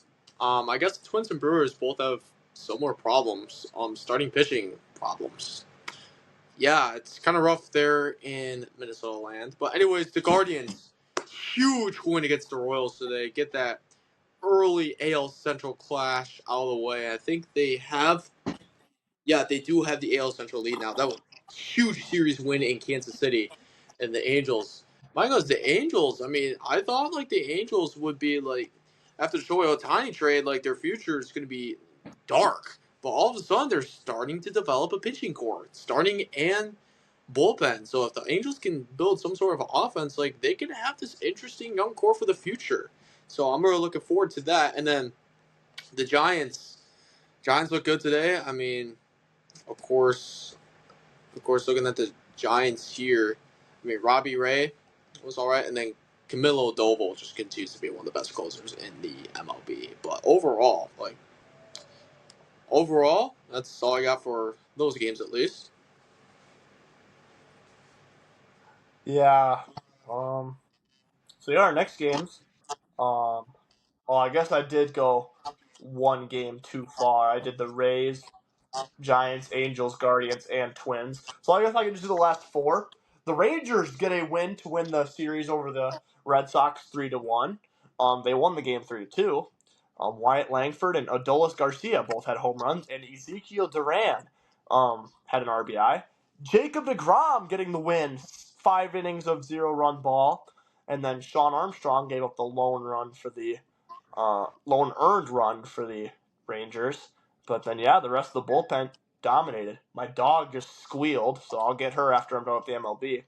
And then for the Red Sox, they were led by Wilyer Abreu, who just keeps raking. He had 1 RBI, and that must have been the only run batted in. Richard Fitz gave up the 3 earned runs in 6 innings. So, yeah. Our next game, Cubs lost today to the Diamondbacks 10-6. Diamondbacks were led by Lourdes Gurriel with a home run. And then, brother, are we stupid or what? We let up an RBI to a pinch-hitting pitcher! What? Wait, Ryan Nelson, who is a reliever for the Diamondbacks, had an RBI in 1 hit. Are we serious, bro? Corbin Carroll had an RBI. Alec Thomas both had RBIs. And Josh Naylor and Gabriel Moreno both had RBIs. And Geraldo Perdomo had 2. Eduardo Rodriguez struggled. 3 RBIs given up. And then Joe Mantiply gave up a 3-run home run to Kyle Tucker. But no, I don't even care. Kyle Tucker had a home run. Seiya Suzuki had a home run. And Dansby all had home runs. But Matthew Boyd, free agent signing from the Guardians. Amazing. 4 hits, 5 strikeouts in 5 innings. Everybody but Colin Ray in his 1/3 of an inning gave up at least 2 runs. Nate Pearson, Caleb Thielbar, and Elijah Morgan all gave up at least 2 runs. How do you give up 6 runs in 2/3 of an inning? That's worse than Joel Payamps. I don't even care. I'm so done. This team sucks. We had a snooze fest of a baseball game. The Mariners were led by Julio Rodriguez, who hit a 2-run home run, and the Athletics were led by Tyler Soderstrom, who hit his 3rd home run. I'm not even looking because I already know what the stats are. I'll look at the Gophers. pitching though. Oh yeah, J.P. Sears had a good game, 6 2/3 with only 2 earned runs, but sadly the Athletics couldn't score. And then for the Mariners, they were led by Brian Wu, who went 6 innings of 1-run ball. And then their Woo. bullpen's good too. I wish Brian Wu. And then yeah, our final game of the night was if my computer will load, the Padres defeated the Braves 5-0. Padres were led by Fernando Tatis with an RBI, Manny Machado, Jackson Merrill, Xander Bogaerts, and Brandon Lockridge, who all had RBIs. Nick Pivetta, 7 innings of 1-hit ball. That's crazy. 1 hit for the Braves all night. The bullpen gave up 0 hits as well. Nobody got an RBI for the Braves as they got shut out. And each of the pitchers, Hector Neris gave up 2 more earned runs. When are teams going to realize he's not good anymore? But yeah, bad showing for the Braves in their first series, getting swept 4-0. So I'm not even really going to talk about anything else because the snooze fest of an athletics game. The Rangers, I mean, that game was kind of mid. The Diamondbacks won, but Michael, the main game here, are the Padres crazy or are the Braves just in trouble right now? That's what I'm thinking about. I think it's a mix of both. I mean, it's hard to win in San Diego. I mean, I know as a Brewers fan last year they went 1-3 in against the Padres in San Diego, but my goodness, I think it's a mix of both. This Padres team is legit. I mean, they got the pitching to do it, and like that offense is crazy. But I'm looking at the Braves here. They only had one hit all game as a team. One hit. I mean, and that was by Orlando Arcia. I mean, that's kind of concerning too about this Braves offense. Like, sure, hit or miss, but like this game, there's got to get it, and yet you only came up one hit against Nick Pivetta. And don't get me wrong, I mean Nick Pivetta is a good pitcher, but he's not like Cy Young candidate or now that I say this, he's probably gonna have a Cy Young type season. But anyways, Yeah, literally. Clip it. yeah, I'm starting to have concerns about this Braves offense. Like a little bit of last year, like inconsistency. I mean, I want to see the Braves what they did 2 years ago with that offense, that unbelievable offense, that record breaking, like Matt Olson. Matt Olson. I mean, you look at him. So far, has a 222 batting average in this game. I mean, he's been 2 for 9 recently. He hasn't had a home run yet. I mean, I'm looking for Matt Olson. I mean, Matt Olson's got to get going. Austin Riley. I mean, this whole entire offense. Jerkson Profar hasn't been great. I mean, the offense for the Braves has just got to get going. I mean, that's the thing. I mean, the pitching's doing well. It's just when are the Braves gonna go? And that's the thing. Like, of course, a lot of the season left. There's 158 games left to go for these two, but Padres are legit, and Braves have some serious offensive concerns.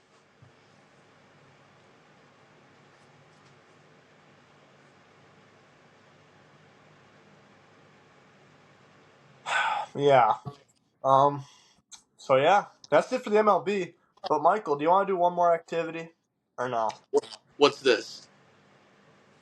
Go to www.tankathon.com/mock_draft on your computer, and you will see what I'm talking about.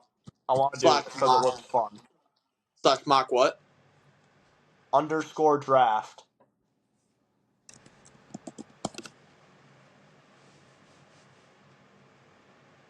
Oh, here we go.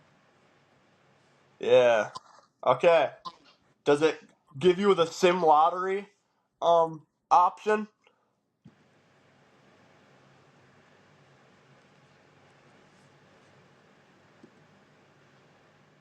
Oh, I'm just Do you clicking want to over. do it? Yeah. All right. So we're doing a NBA mock draft since the season's coming to an end, at least the regular season.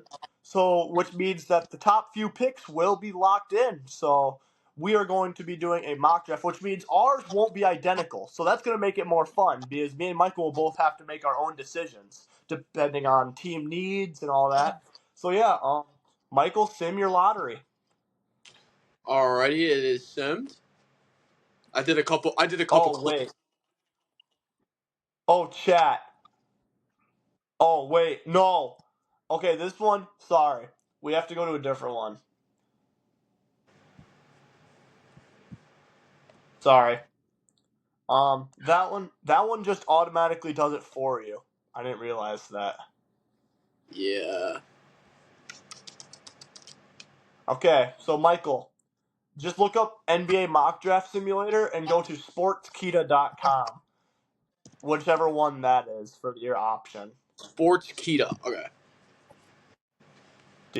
Or once you get there, let me know. Yeah. I don't know, I just think this is something we can do on the spot, and I think it'll be fun. Yeah, and we'll definitely revisit this topic after the season's over. But since the college season's about coming to an end, why not do this? See This where might the be college players are going to go. exactly. Here, this is the one that does the automatic lottery, but then you get to do the draft. Raptors get the #1 overall pick in mine. The Pelicans got it in mind. So, Michael, Interesting. do we both know who we're going with here? Yeah, this one's obvious. All right, we both are going Cooper Flag first overall. Who got the second pick for you? Hold on. Oh wait, I gotta move my camera over here since I gotta pick the yeah, I'm gonna move my camera over here since I gotta see the draft option. All right, let's do it. All right. Number 2, I'm gonna go Dylan Harper in this one. Because the Miami Heat, Who got? the Miami Heat are selecting Dylan Harper with the second overall pick because the Heat have their forward core already. I like Khalil Ware and Bam Adebayo. Now they just need guard depth. Of course, Dylan Harper and Tyler Hero with that mixed together, I think that'll be a great duo. So I'm taking Dylan Harper for the Miami Heat. That's deadly. All right. For me, the Jazz got it, so I'm going Ace Bailey, second overall. The Jazz already have Colin Sexton. They have what's his name? I'm drawing a blank. I don't know, What's but this? they have guards. I know they have guards. So matching him up with Cody Williams, the guy they just drafted last year, I feel like that would be pretty good. Especially with Walker Kessler as a big. They don't need Ace Bailey to be a rim protector. So yeah, who got the third overall pick for you? With the third overall pick in my NBA draft, the Philadelphia 76ers select Mm. Ace Bailey. Um, I think Ace Bailey because, of course, Paul George has that. It's now looking like an albatross of a contract. Plus, you got Tyrese Maxey, and hopefully Joel Embiid can stay healthy. But anyway, if that can stay healthy, the 76ers get Ace Bailey, really good small forward, get another scoring option there to lift off the stress of Tyrese Maxey, just in case if Paul George continues to do bad, or Embiid gets hurt again. So yeah, I like Ace Bailey on the 76ers. So with the third pick, the Washington Wizards select Kaman Maluak. So two teams passed on Dylan Harper, and the reason I go Kaman Maluak, I was talking trash about him. I was saying that he's not going to be very good, but if you have him to be a rim protector, you can take Alex Sarr off the ball of the big. He's been getting into foul trouble lately. So if you put him on a small or a power forward, one, he's going to dominate because he can move, and two, he won't be getting into foul trouble, and he'll be able to play better defense on a smaller offensive player. So yeah, who got the fourth overall pick for you? With the fourth overall pick in my draft, the Washington Wizards select Kaman Malawach, basically for the same exact reasons you said. Okay. Yeah. Hang on. You just keep talking. All right. Yeah. So, of course, Kaman Malawach, like I watched him play, and yeah, the only way I can see him having a successful career in the NBA is if he's just a rim protector. Like he can score a little bit too, but he's basically a rebounder and he's a top blocker. I know he's a little bit undersized too, but put him at the power forward center position.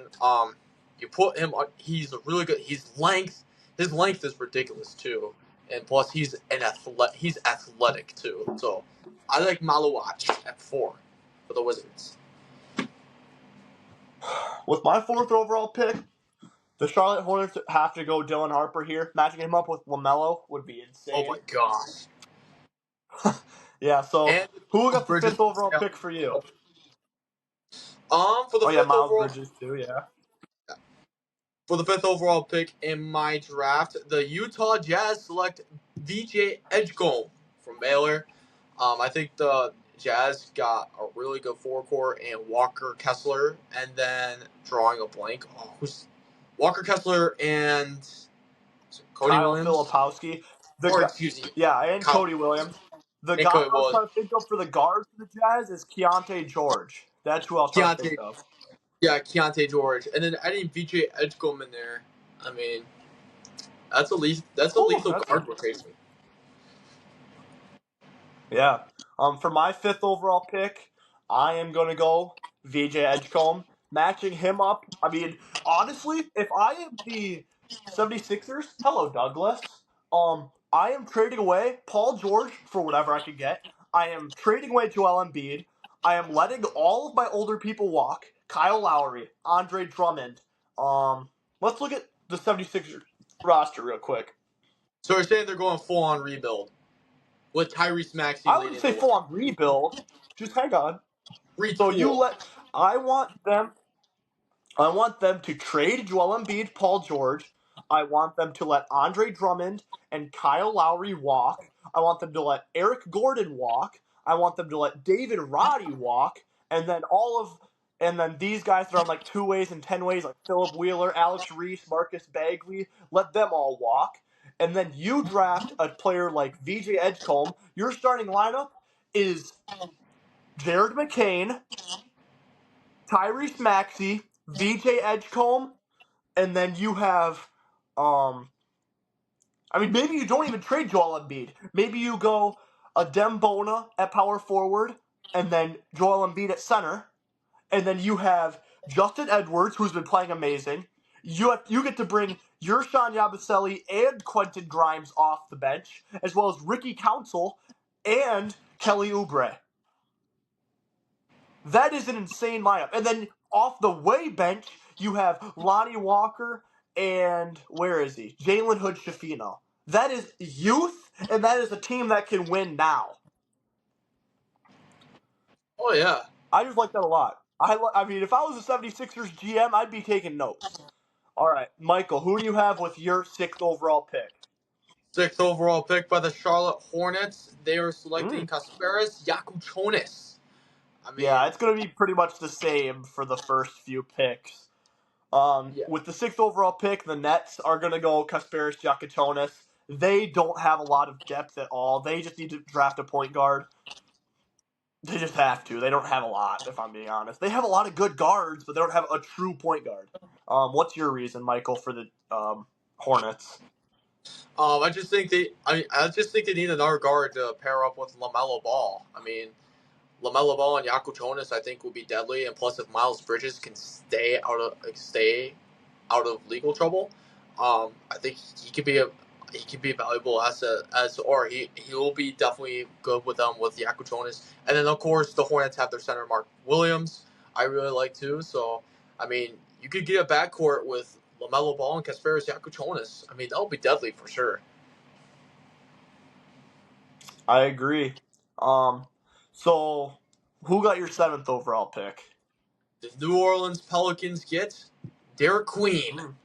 I like Derek Queen because, I mean, of course, you don't know what's going to happen to Zion, but I think the Pelicans do have guards, Trey Murphy, exact, but I think if you get the Pelicans a power forward like Derek Queen, or power forward or center, can play either or, with Zion. I mean, if Zion gets injured, that way Derek Queen can pick up slack from the front court, but overall, I think this is just an insurance, kind of, just in case if Zion does get injured. And again, if Zion, I mean, this Pelicans team was a playoff team a year ago. So, I mean, I think they can still win now if Zion stays healthy, and plus if they get a guy like Derek Queen.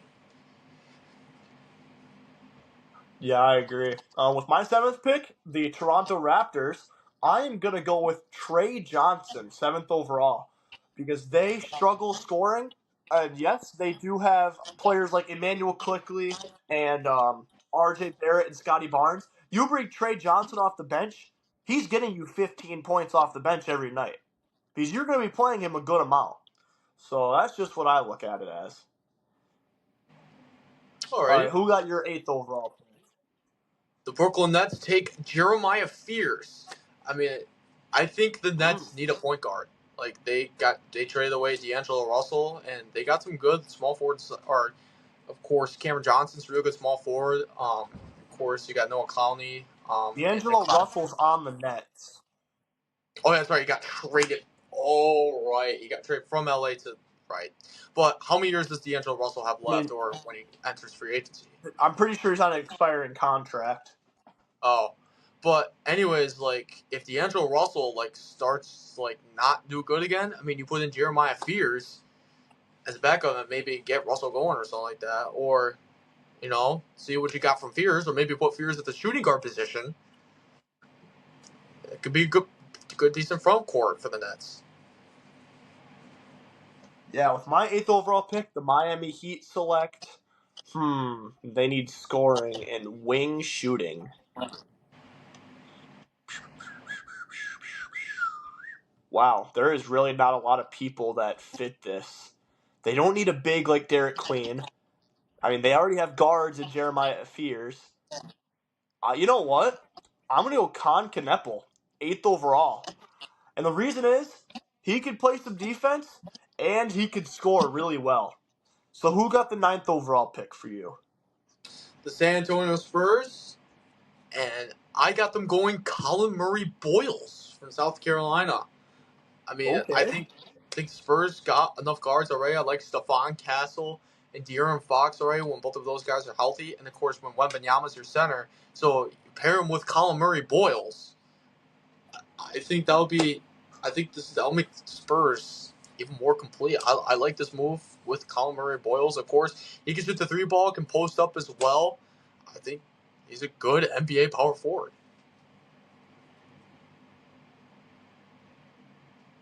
Yeah, this isn't updated because they don't have the Bulls trade to where the Spurs gave the Bulls one of the draft picks back, but that's fine. Let's just say that Zach LaVine still plays for the Bulls and De'Aaron Fox still plays for the Kings.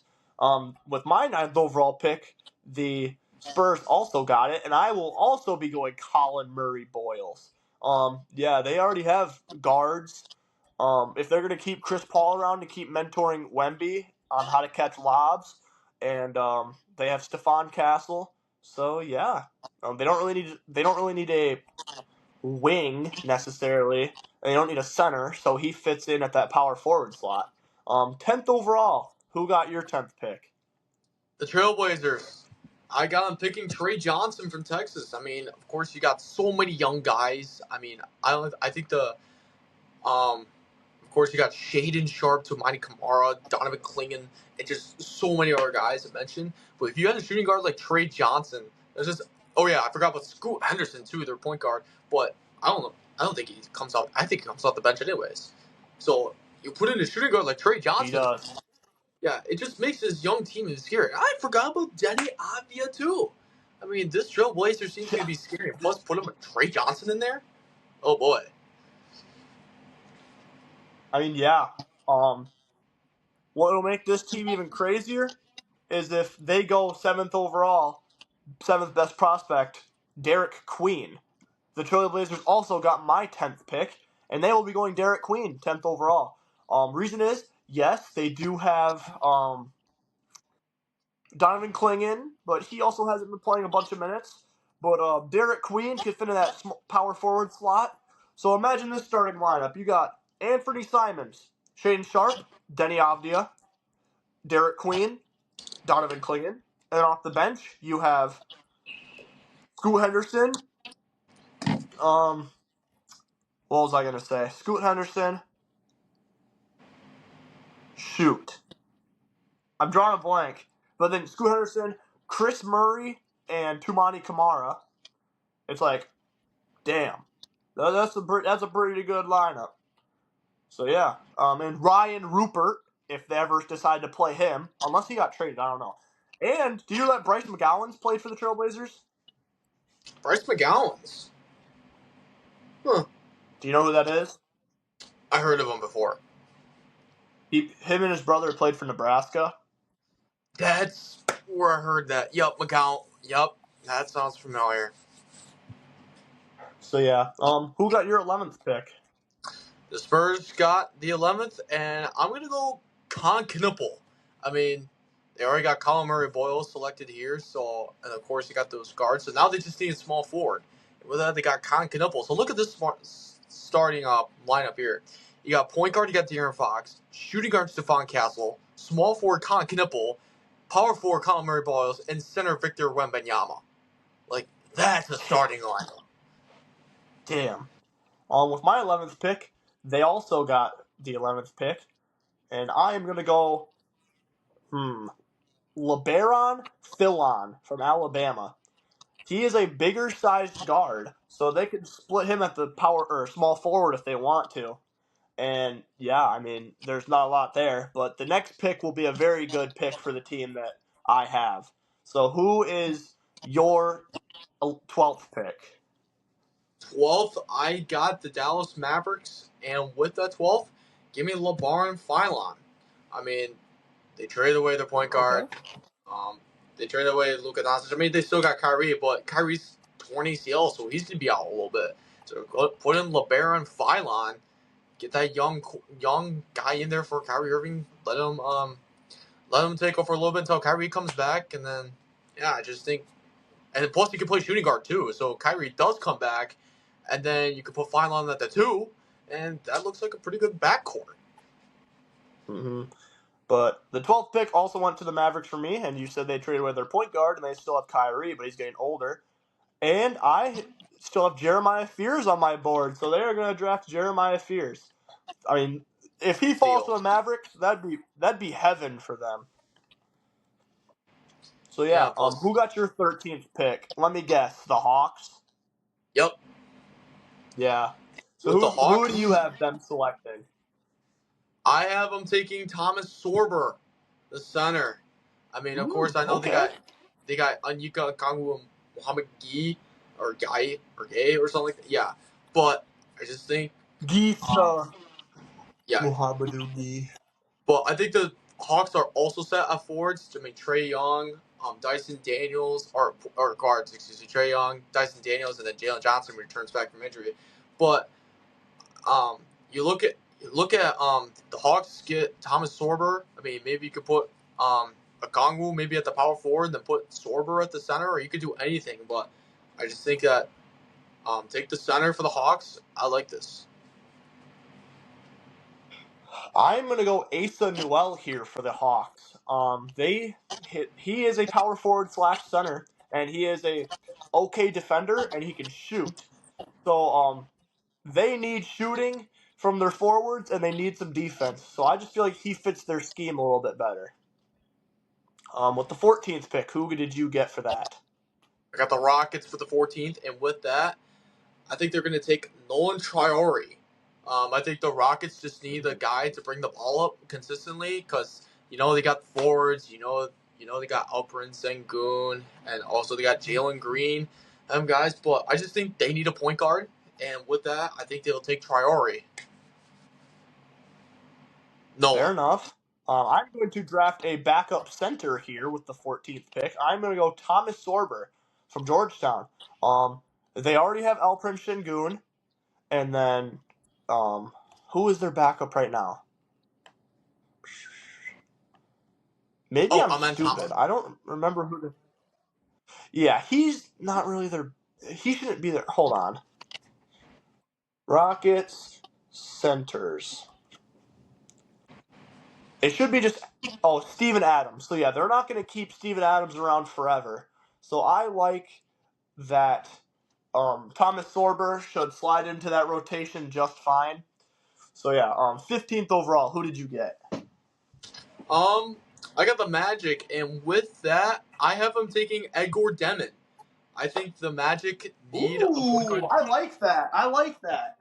Yes, they need a 3-point shooting guard, a point guard that can also bring the ball up as well and spot up shooter as well. The Magic need offense. They need 3-point shooting, and Edgar Demon definitely brings that. And plus, he can attack the lane, and can shoot the mid ranger as well. So I think he's a perfect fit for the Magic.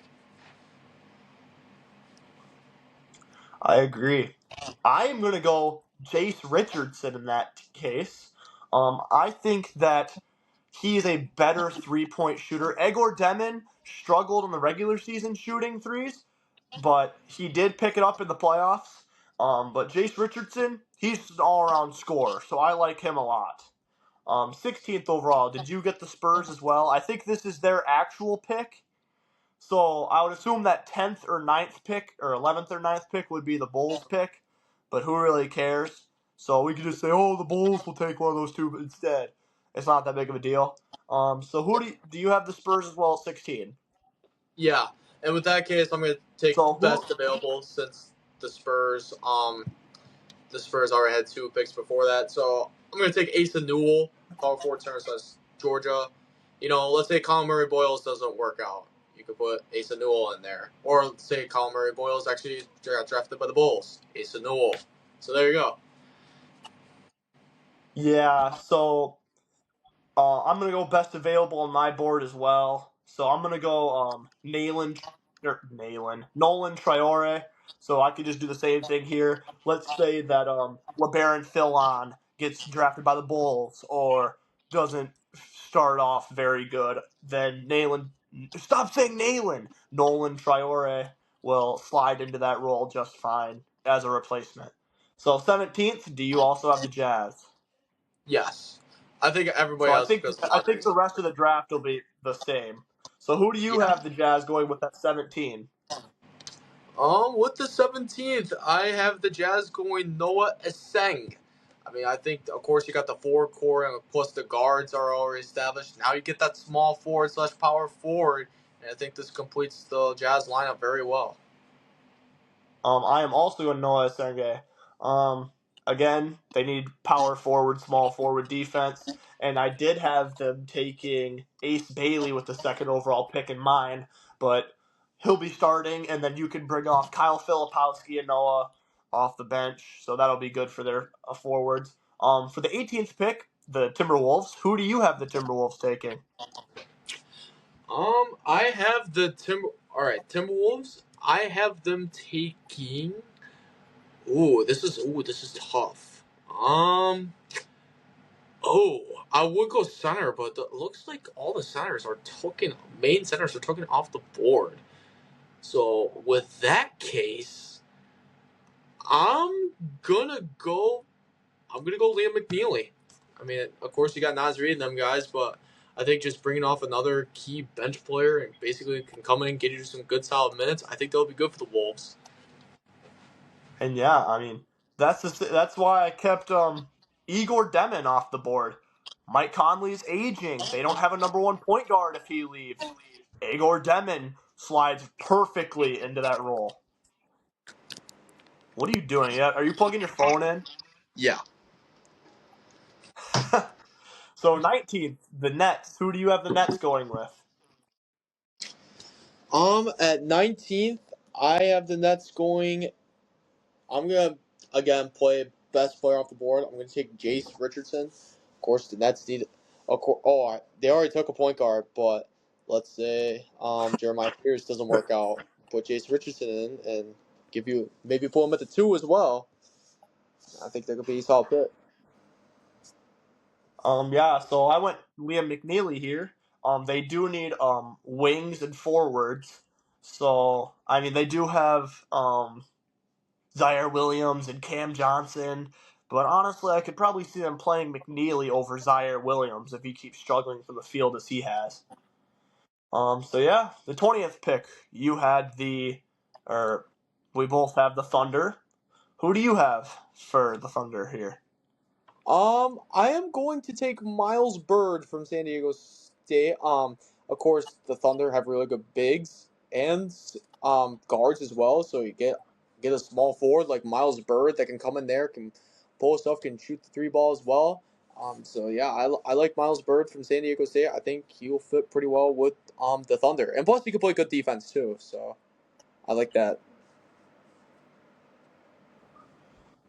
Yeah, I also went Miles Bird because they do need wings, and they do have the two bigs in Chet Holmgren and Isaiah Hartenstein, but I don't know exactly how long he will be there. And Jalen Williams, so I think he could slide right into that small forward position.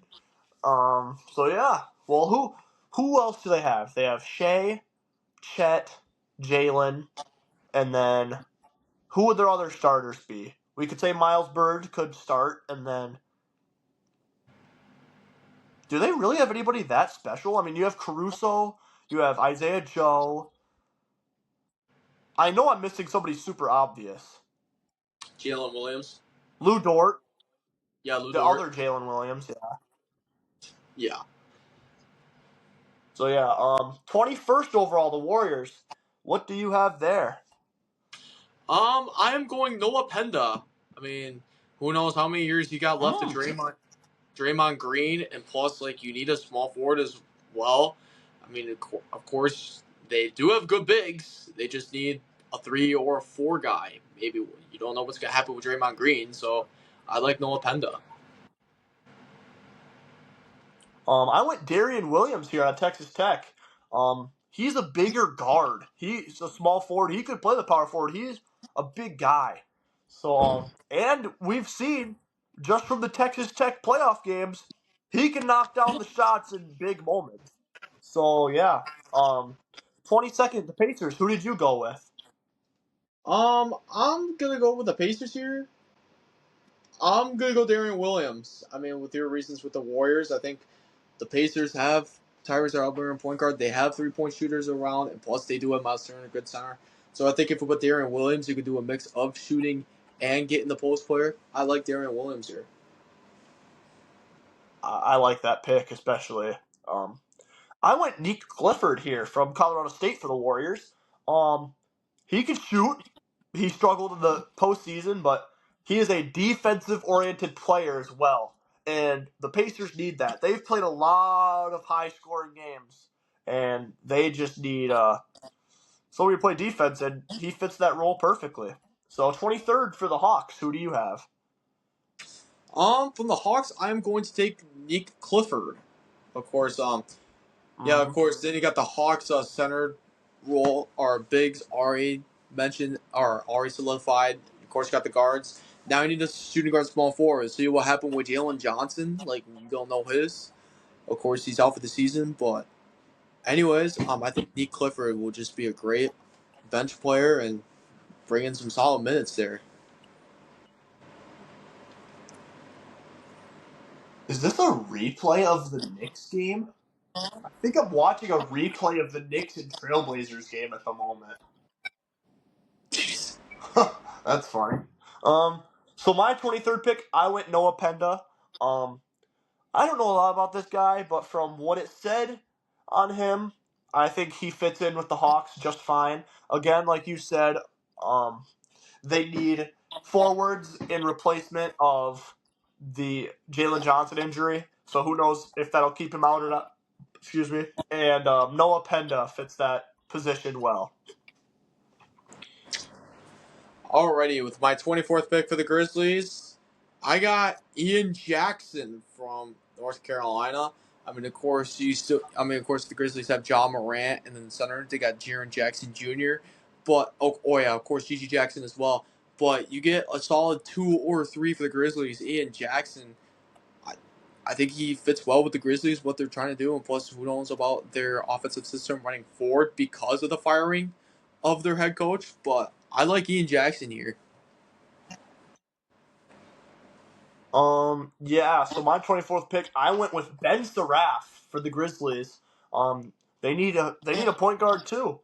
I mean, they have John Morant, but for a backup, they don't really have a certified backup point guard. I mean, they have Scotty Pippen Jr., but he's more of a shooting guard. He can play the guard or the forward position, but I think Ben Saraf gets them some scoring off the bench at the guard position. So 25th for the Nuggets, who do you have? For the Nuggets, I am going to take Ben Saraf, basically for the same reasons. But I think for the Nuggets, I think they need more 3-point shooting. I mean, of course, you got Jamal Murray, Russell Westbrook, who are good attackers and decent shooters as well. Of course, you got your forward core with Aaron Gordon and Nikola Jokic. Now you just add that to Ben Saraf, give you more 3-point shooting, and I think I like this Ben Saraf with the Nuggets. Yeah. So the Nuggets, I went with Cam Jones, some defensive oriented, also can shoot the rock type of point guard.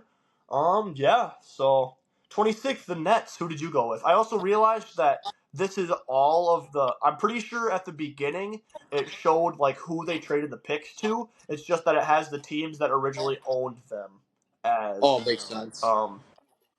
Yeah. So 26th for the Nets. Who do you have?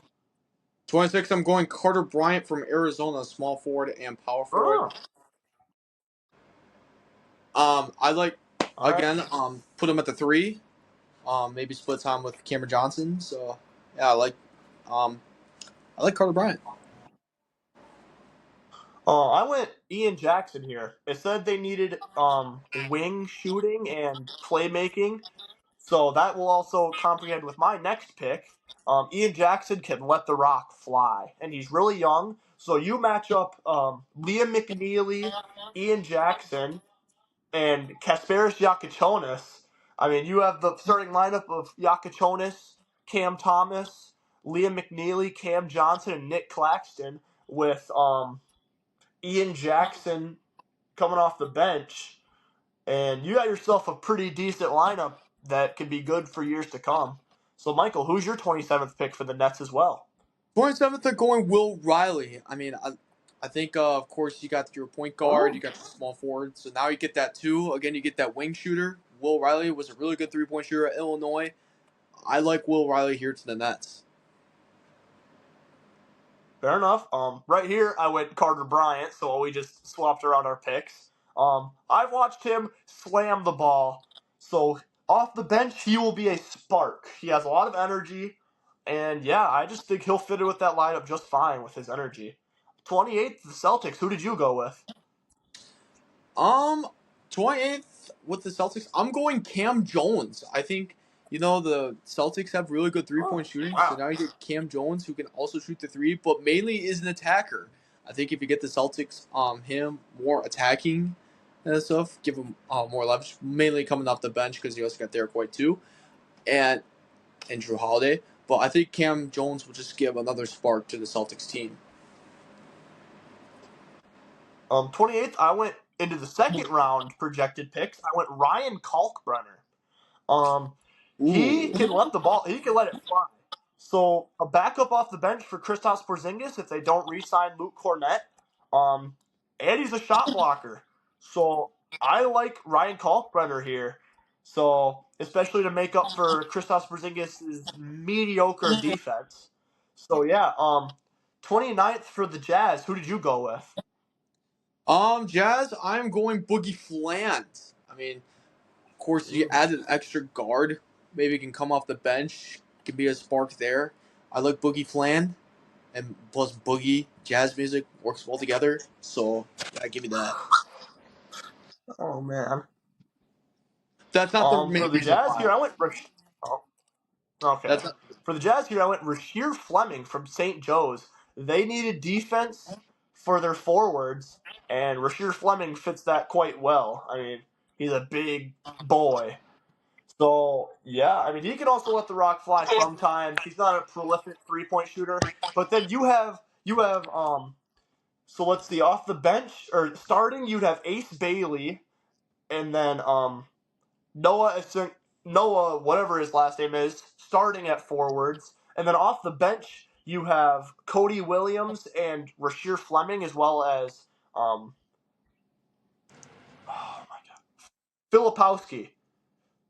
What's his first name? Kyle. Kyle Filipowski coming off the bench. I mean, that's a pretty good second unit. And Keontae George coming off the bench. Hey, I'm just going to say that's a pretty young, youthful, and good second unit for the Jazz if they decide to go with these guys. And then for the Clippers, who did you have them going with 30th overall? Clippers are going Rasheer Fleming. I mean, you get a power forward like they Okay. have matched him up with Kawhi Leonard and Ivica Zubac. I mean, I think they're good with I their like guards. that. Of course, yeah, I of like course, that. you got James Harden, Norman Powell. I think Rasheer Fleming will complete this Clippers lineup. I like that a lot, actually. I didn't realize how much I would like that pick if that happens in real life. 30th overall, I went Will Riley. Shooting guard, small forward. They need forward shooting. They have Kawhi Leonard, but then like their guards, they have Norman Powell and James Harden.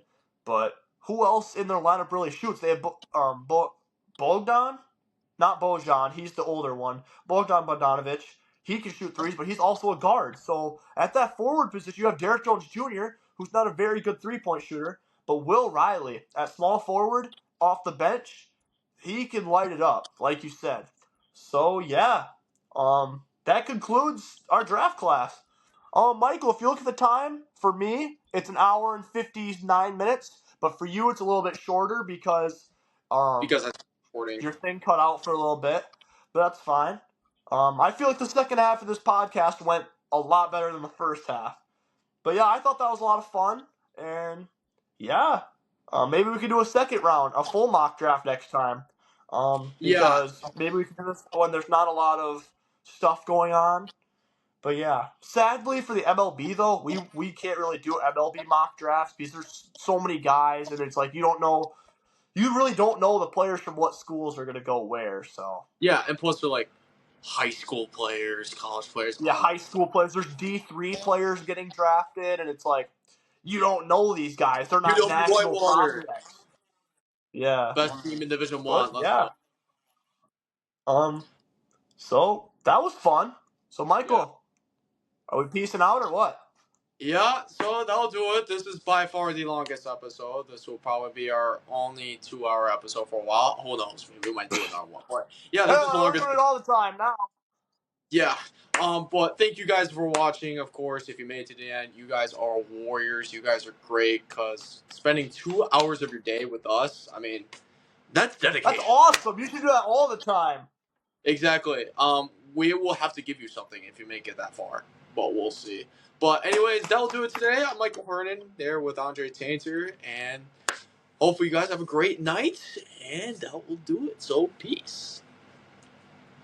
Peace.